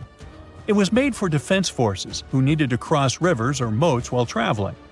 This bridge would swing across the water and land on the other side. It had wheels and used a rope and pulley system, so it could be set up quickly and packed away just as fast. To keep it steady, it even had a special weight to help balance it. Leonardo wrote in his notes that the bridge was light yet strong, and he designed several bridges like this for the Duke. One of his other designs was a bridge that could be built very quickly, and the defense forces would move across multiple rivers. As scientists continue to study Leonardo da Vinci's hidden passages, they reveal new chapters in human history. Who knows what other unexplored architectural structures they will find? It's nighttime, and you're about to walk inside Pharaoh Tutankhamun's final resting place. You know, King Tut. You don't have a torch, but at least you came with a flashlight. You walk down several flights of stairs and observe how the walls are carved in hieroglyphics and what looks like a spell. Those who take anything from this place will be doomed for life, the spell says. Even if you don't really believe it, this scares you a little bit. You find a huge stone door. Is it a trap? You manage to open it, but oh no, it's only an empty chamber. You check your map. It seems like you're heading in the right direction. After what feels like hours, you realize you must be trapped inside a labyrinth. You try to retrace your steps, but you can't find the door where you came in from anymore. That's it, you think to yourself. You've fallen for the Pharaoh's trap. What's worse, you didn't bring a lunch. Okay, so we've all seen Hollywood movies where the main character is exploring ancient ruins and faces some seriously dangerous traps, right? We've been told Egyptian royalty protected their final resting places with venomous scorpions and snakes, sliding doors that will trap you for life, and giant rolling boulders that will crush anyone on their paths. The thing is, were these traps truly real? Well, I regret to be the one to break it to you, but this is all fiction. These elaborate traps were too technologically advanced for ancient civilizations to pull off. That is not to say, however, that there weren't any traps at all. Ancient civilizations, like the Egyptians and the Mayans, are known for their practice of building entire monuments dedicated to the ones who had passed away. These structures would often reflect the position of person occupied in society. So, for the really important people, the VIPs of their times, massive monuments were built to host their bodies long after they were gone. Some of these civilizations believed that a person's life would continue on the other side of the veil. For that reason, a person would be buried together with the belongings of their current life. If they had a lot of money and power and stuff, that meant their resting places would be filled with riches and gold. Now imagine if you lived in ancient Egypt and you knew exactly where all the pharaohs' tombs were located and had heard rumors of the amount of wealth kept in these places.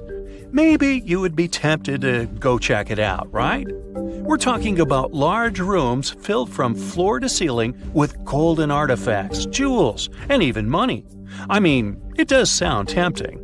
And since there weren't any security guards protecting the entrance of these places, Egyptians needed to get creative as to how they would protect these riches.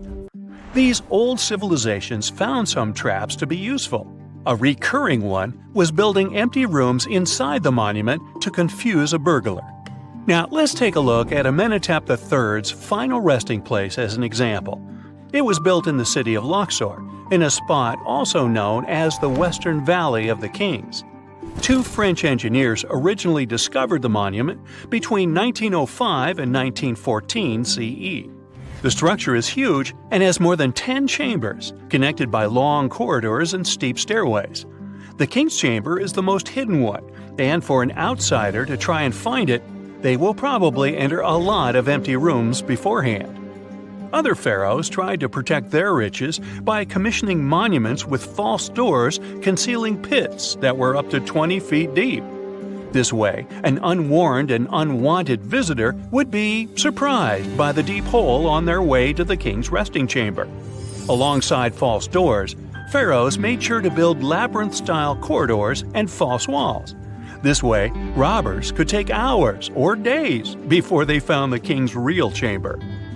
As to pits with poisonous snakes on them, if there were any reptiles inside these monuments, they probably got inside on their own and would most likely not stay there for long. There is no way snakes would survive years and years without food inside these pits. So yes, another Hollywood-induced belief right there. If these traps seem boring to you, archaeologists did find an interesting deterrent in the final resting place of the Red Queen of Palenque in Mexico. Palenque was one of the most powerful Mayan cities in pre-Columbian Mexico, and the Red Queen was believed to be the grandmother of the last Mayan king, undoubtedly a person of immense importance to the empire. In her honor, a huge monument was built to keep her body after her passing. The discovery of the tomb itself was already thrilling.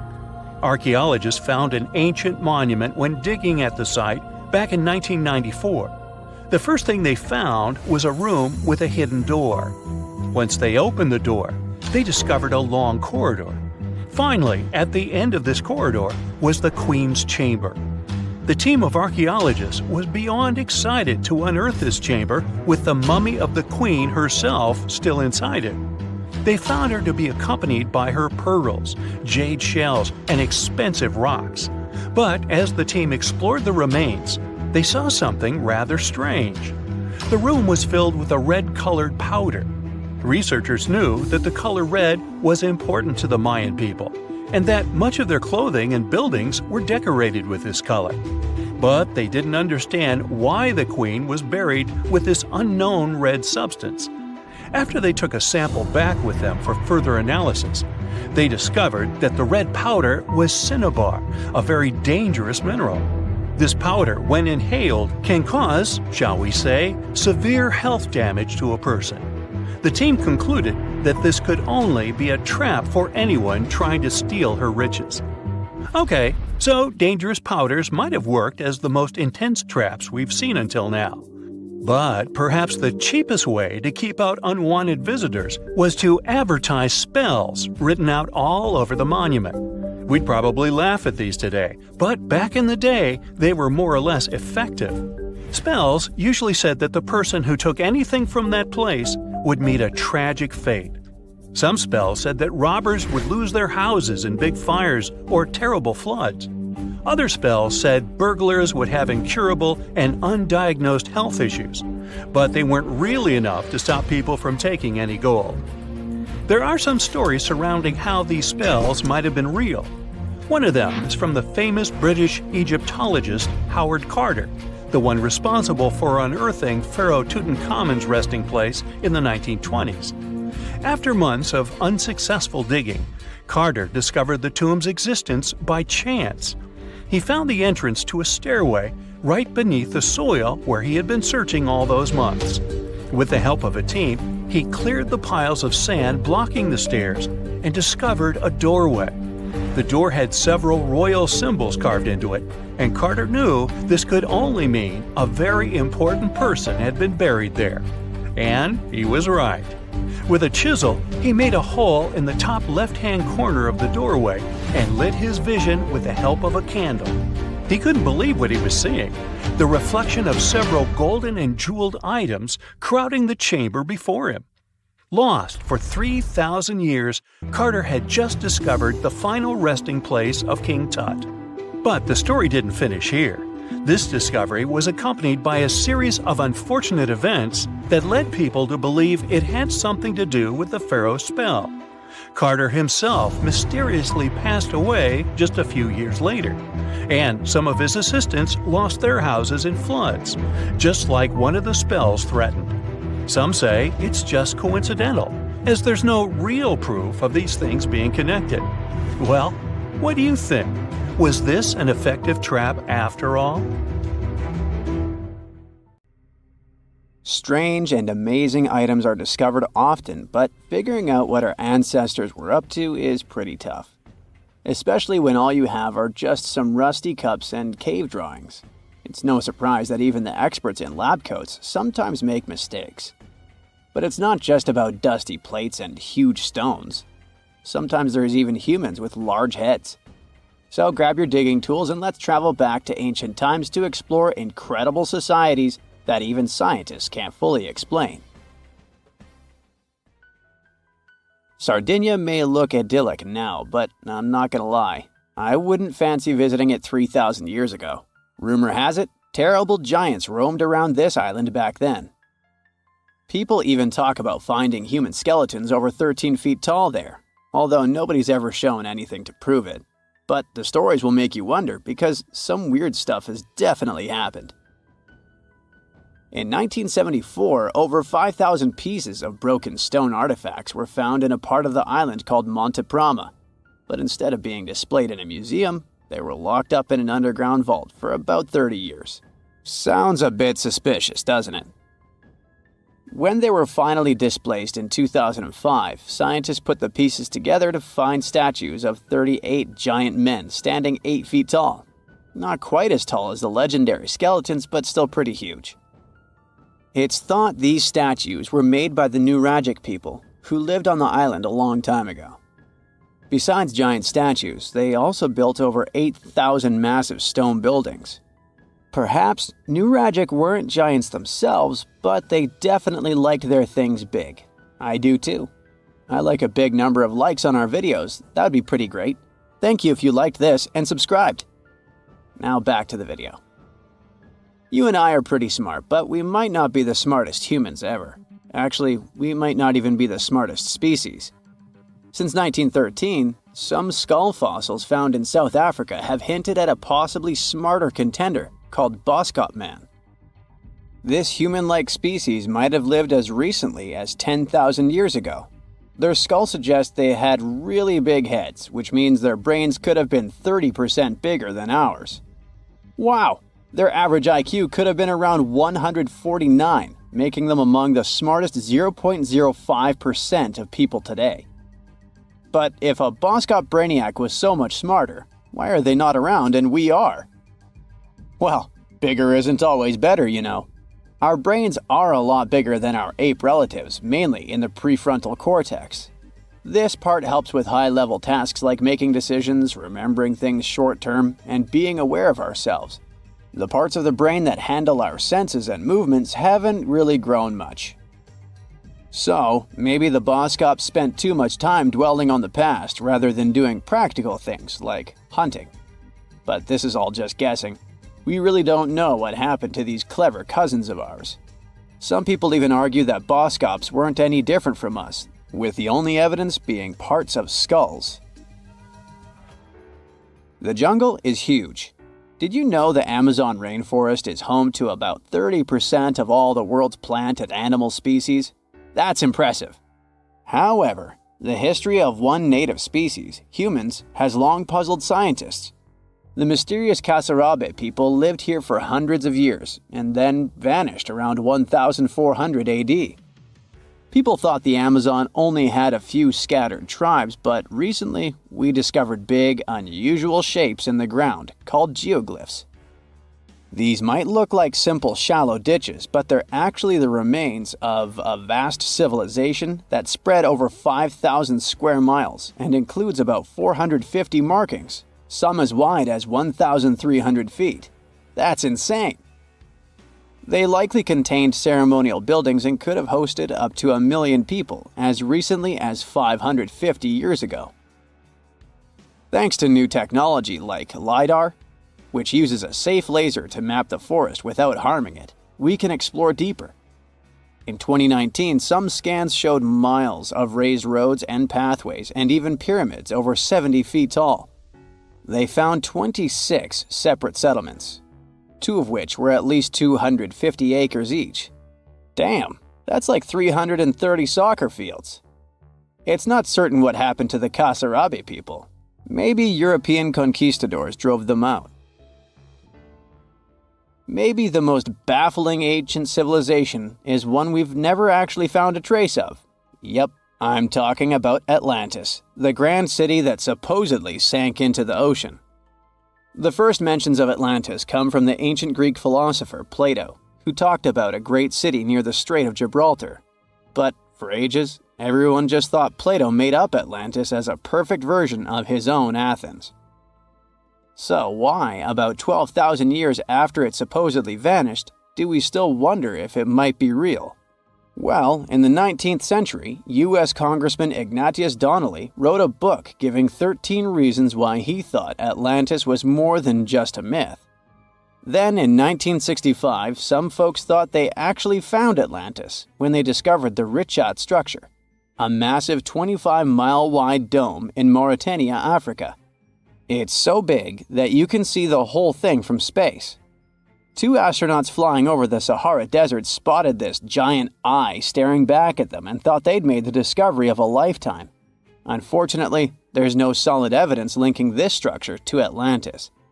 It's believed to have formed from volcanic activity about 100 million years ago. But it does look suspicious, doesn't it?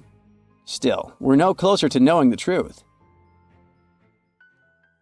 Imagine going back to about 3,300 BCE and finding yourself in South Asia.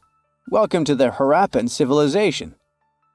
These people were way ahead of their time. They had cities like Harappa and Mohenjo-Daro, complete with baked brick houses, sophisticated drainage systems, and even public baths.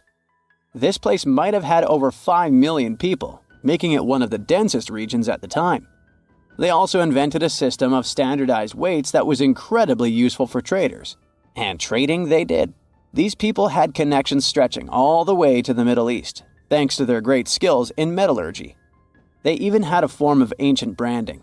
The seals were used to stamp clay on trade goods. Despite being so advanced with a thriving urban life, there's a whole bunch of mystery shrouding their language and script. We've got bits and pieces of their writing, but no one's deciphered them yet, even with all the technology we have today. We also still don't know how exactly their society worked. It looks like they didn't flaunt their social status as much as other civilizations. No grand palaces or massive monuments. Instead, their largest buildings might have been granaries. They sure were practical. Unfortunately, all good things must come to an end. Around 1800 BCE, this bustling civilization started to decline, possibly due to shifts in river patterns. As the environment changed, the Harappans packed up, moving towards more hospitable lands. Ever heard of the Minotaur? The beast with a bull's head and a man's body, hunting the bravest travelers in a massive maze. Well, this wasn't just any old tale. It was one of the most popular dramas of the ancient world, and it was inspired by this place, the island of Crete. The Minoans lived here during the Bronze Age. They had stunning palaces, amazing frescoes, and a culture so rich it still fascinates historians to this day. They built places like Knossos, which was so complex with its multi-story buildings and elaborate hallways that it might have inspired the whole labyrinth myth. Their engineering was so ahead of its time that even their drainage systems were more advanced than what many of us have today. Let me know in the comments which of these stories you find the most fascinating, and thanks for watching. Now here's something. Baltic amber is one of the most common resins found in the world. The reason for this is that due to the vast forests of pine, their numerous deposits are so common, they provide wonderful treasures from long ago. Ants are especially common in the Baltic amber, which comes from pine trees. Its resin is rich in sugar, so the ants often live amongst the trees, close to the easy source of food. One block found in East Germany has preserved one ant that is estimated to be about 48 million years old. Think of the birthday cake. But what makes this find interesting is another animal inside the amber. It's a mite, notorious hunters in the insect world, capable of traveling at great speed. These guys quickly latch onto their hosts, sucking them dry. They're also capable of destroying entire hives in one go. And within this piece of amber, the amber provides a display of their final struggle. In Southeast Asia, feathers belonging to something unique have been found from 80 million years ago. They were captured in resin during the Cretaceous period, a peak time for dinosaurs. The many feathers inside are from the Coelurosaur. It looks like a dinosaur, but this animal is more related to birds. Other feathers like this have been found in resin. They belong to avian and other non-flying dinosaurs. The discoveries have helped reimagine what dinosaurs actually look like. Still, dinosaurs may have had feathers instead of being completely bald. Of course, for most of them, the feathers weren't used for flying, but they helped the dinos stay warm. However, the feathers weren't all that was found, and a part of the Coelurosaur's tail is also preserved. Still, it's so small and ancient that its DNA hasn't survived to map their entire genome. The enclosed tail is also very delicate, and it can't be removed from its protective amber shell. But although these findings can only be observed, they've still provided a great insight in the evolution of birds. But how does amber preserve things so effectively, even at the initial stages? The trees produce the resin to protect any small gaps in the bark against feeding insects. Its antiseptic nature and lack of water content ensures it doesn't degrade for a long time. This also makes it more resilient as it petrifies over long periods, eventually becoming a fossil.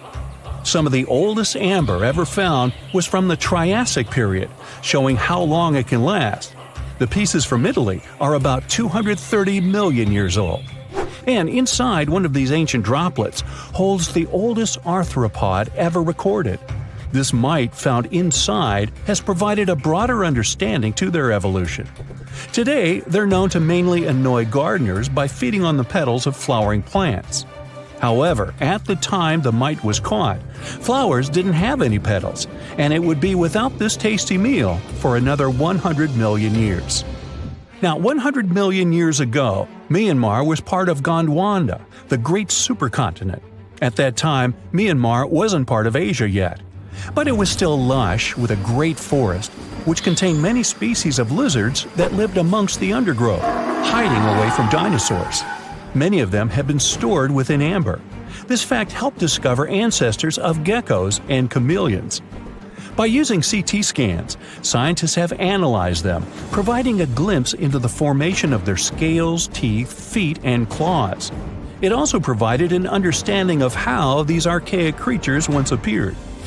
Although mostly pieces of lizards, By using modern technology, the scientists have been able to create 3D images of the lizard. These images can reveal how those guys appeared in their full form. The images show that they still retain some of their exact features to this day, like the chameleon's sticky pads used for climbing. A salamander fossil from around 20 million years ago is one of the most intact specimens ever found in amber. Details of its final moments show that it had been attacked before getting stuck in the resin. However, what's confusing about this find from the Miocene era is that the amber was found in the Caribbean, but it came from a tree that's closer related to those from East Africa. The lizard also has ancestry from the same area. Finds like this have opened a whole new understanding about how these small lizards migrated. It's expected that they would have ridden fallen logs, which took them across the seas to new homelands, not only to the Caribbean, but to all continents except for Antarctica. Nobody goes there, it's too cold. In the Dominican Republic, you can find some of the rarest of all ambers. This Dominican amber came from neotropical forests from around 20 million years ago. Many of the trees that made the resin are now extinct. The amber is almost completely see-through and can come in an array of beautiful colors. The most common colors are red, yellow, and even blue, and are easily mistaken for gemstones. One was found with a flea caught in it, dating to when the forest was at its peak and the mammalian variety thrived. Fleas were likely common at the time, and this flea in particular had recently fed on a mammal before getting stuck. However, something more intriguing was found within the flea. While scientists checked what mammal DNA was within the flea, they found that it was carrying an ancient bacterial blight. These blights have been constant throughout Earth's history, dramatically decreasing populations of animals and plants. This now extinct blight in the amber helped scientists determine how much the bacteria have evolved and how it spread. Now, most remnants of insects inside amber aren't much more than the exoskeleton bodies. But with some found in Myanmar, they were so well preserved that even the color of the insects is still intact. Colors in nature appear in three different ways. The first is bioluminescence, that's produced by a chemical reaction within a living organism. The second is about pigments, where the color appears in an animal or plant tissue. The third is called structural coloration, and the production of colors here is explained by microscopic surfaces fine enough to react with the light. The rare insects in amber were found in the form of structural coloration, but only at specific wavelengths. It all explains the very intense colors rarely found. 99 million years later, these bugs can still show their vibrant colors – blue, purple, and green. Some of them appear so different in color and shape that they almost look like they're from another world. Which of course they are, a very old one. Ants have been around for about 168 million years, based on fossil evidence provided. They're well known for their social hierarchies and their hive mind system. They've dominated almost every corner of the insect world, but when these social capabilities came about have been difficult to determine. Yet, recently, amber dated from 100 million years ago has shed some light into their evolution. Several amber pieces have preserved various ant types, including the worker ants, guardian or soldier ants, and even a queen ant. Before these pieces were found, it was estimated their social nature occurred millions of years later. A piece of amber, dated 100 million years ago, helped shed light on the evolution of birds. A perfectly preserved bird that hatched preserved in amber was already equipped with its flight feathers. With the earlier physical abilities, they would be capable of moving around the nest by themselves at a very young age, and it's expected they could search for their own food almost immediately. But as birds continue to evolve and spend more time in the skies, their brain developed larger for their cognitive abilities. After hatching, their early development was then more focused on the brain, and the chicks slowly became more reliant on their parents over time. In Spain, a massive treasure trove of amber and other fossils has been found. Inside, there were remnants of an entire ecosystem that existed 110 million years ago. A bunch of individual fossils were found. The vast collection includes many types of insects, mollusks, arachnids, plants, 50 different dinosaur bone fragments, feathers, and hair from mammals, and a McDonald's burger wrapper. Nah, just kidding.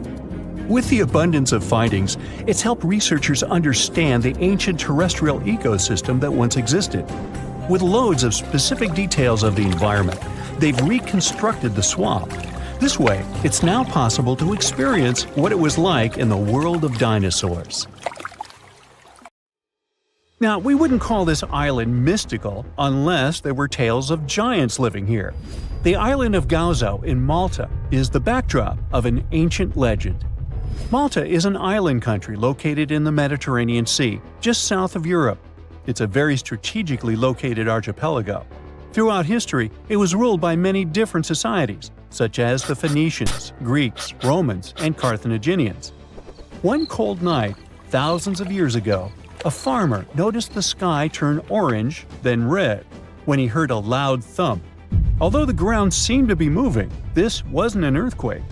When he looked toward the woods, he saw a giant silhouette, taller than the trees. As he fearfully approached, he realized it was a woman, a giant woman. She introduced herself as Sansuna. Unlike the terrible giants of many tales, Sansuna didn't want to exterminate the human race. She was loving and caring. She told the farmer that she and her people could help protect their land from invaders. The locals were pretty interested in this offer. Since Malta is located in an important commercial route, it was constantly being invaded. The story says that Sansuna settled in Malta, and sooner rather than later, she was moving things around. And when I say things, I mean monoliths.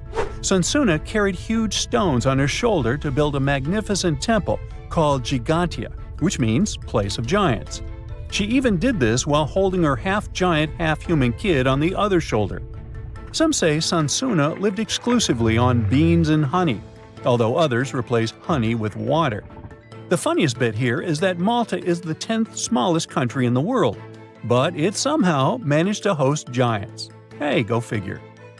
The temple looked like a giant game of Tetris, with some stones weighing as much as 20 elephants. Some of these monolithic rocks are so heavy, scholars guess it would take 50 men working together to lift just one stone.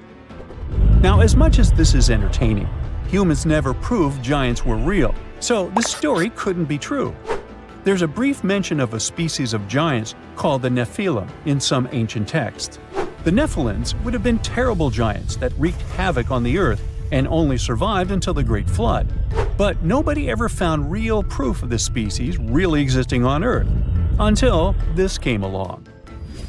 The world of Maltese archaeology unearthed quite a few shocking things in the past years. One of them are known as the hypogeum skulls. Hypogeum is the Greek word for underground, and this incredible site was discovered in the first decade of the 20th century.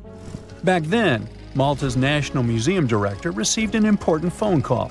Someone had accidentally dug some impressive bones and asked him to come check it out. The hypogeum looked like an underground city, filled with mazes and rooms that stretched along multiple floors. They were all made with similar limestones as the Maltese temples above ground. The hypogeum was filled with important relics and artifacts. Scientists quickly understood that the hypogeum was built as a type of final resting place for locals. So, along with skulls, they found a lot of bones and skeletons. One of these artifacts were skulls, but these weren't regular human skulls. Rather, they were of the elongated type. To make matters worse, these skulls were hidden from the public for years. People started to talk and created a bunch of theories behind it. The truth is that this discovery was a turning point for Maltese archaeology, although scientists didn't know what to do with it. Some wondered if these skulls were natural or manipulated, since they knew some cultures in the world used head binds to alter their skulls. Other scientists threw in the hypothesis of little gray people or even the legendary giants. Some say that the elongated skulls could have been sculptures that worshipped otherworldly deities. There was no way to confirm any of these theories, so the question remained: who were the builders of Malta's megalithic temples? Now let's take a look at what scientists know. The Maltese megalithic temples have been standing strong since 3500 BCE, which is even older than the pyramids of Egypt. The main dilemma here is that these temples were built even before we invented writing, yet they required advanced technological skills to exist. The Gigantea Temple seems too absurd to have been built by humans. The South Temple has a corridor with 4 oval rooms on the sides, looking like a big shamrock leaf. In one of these rooms, scientists found altars decorated with spiral patterns. It looked like an altar of some sort, indicating early Maltese people used them for ritualistic purposes. The North Temple is similar but smaller, with a very low entrance that makes people crouch down to get inside. You get it? You need to bow down to their deities in order to get into this sacred place. I mean, one can't help but wonder about the secret reasons these ancient builders had to build such a huge temple. I'm thinking they probably cast one of Daenerys' dragons to move the monoliths around. Yeah, I'm joking here. But hey, remember the entrance to King's Landing? Yup, the series used the Medina Gates in Malta as the exterior of King's Landing during Episode 3 of Season 1. Anyways, back to the giants. The ritualistic theory of the whole thing won a few points when archaeologists uncovered these mysterious figures. They're popularly known as fat ladies. These tiny statues have round bodies and faces that show how much they enjoyed life. They kind of look like a miniature Sunsana, the giantess we talked about. Scientists believe these were statues that celebrated well-being and prosperity. It does prove that the people of the time had advanced craftsmanship skills, and they were pretty intentional with their constructions and art manifestations. One of these statues is known as the Sleeping Lady. This Neolithic piece of art depicts the figure of a large woman lying on her side sleeping. After studying it deeper, scientists guessed this statue was meant to represent the Great Reaper. It was found in the hypogeum, which we now know was a huge resting place.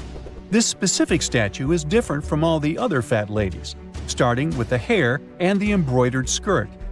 Then there's this statue. This is supposed to represent an 8-foot-tall woman and the rim of her skirt. She was discovered in the most unusual of ways. A farmer was trying to plow his field, but he kept hitting large blocks of stone. All the way back in 1915, the farmer called Malta's National Museum director and asked him to come check it out. Some think this is all the proof you need to confirm that Sunsana was real. Others aren't all that sure. But that's not all. The place where this giant statue was buried revealed one of Malta's most impressive archaeological sites, the Tarsian Temples. The temples were made from limestone blocks. Some are 20 feet tall and weigh around 20 tons. Zamet, the museum director, kept digging and discovered multiple sites made of megalithic stones. All of them supposedly built by Stone Age farmers, all stranded on a remote island in the Mediterranean Sea thousands of years ago. It just doesn't make sense. I mean, look at these temples in Manidra. This is probably the world's earliest calendar. On the equinoxes, the sun passes directly through the main doorway, straight down the central axis. On the solstices, there are 2 superb variations. During the summer solstice, the rays fall on the edge of the megalith to the left of the doorway, and during the winter, the rays fall to the right side of the doorway. It's astronomical precision at its finest. And what about the structures in the Hall Tarsian that we've already talked about? This complex is the oldest one in all of Malta. It was built with the purpose of doing animal offerings to deities. Scientists confirmed this by unearthing numerous animal bones buried in the soil. They also found a great collection of spirals, indicating that the locals also used this temple for ritualistic purposes. Overall, there are 7 megalithic temples in Malta, each more impressive than the other. Scholars keep on digging to see if they can uncover the truth, much like researchers do with the pyramids of Egypt, the lost Mayan cities in the Americas, and other sites.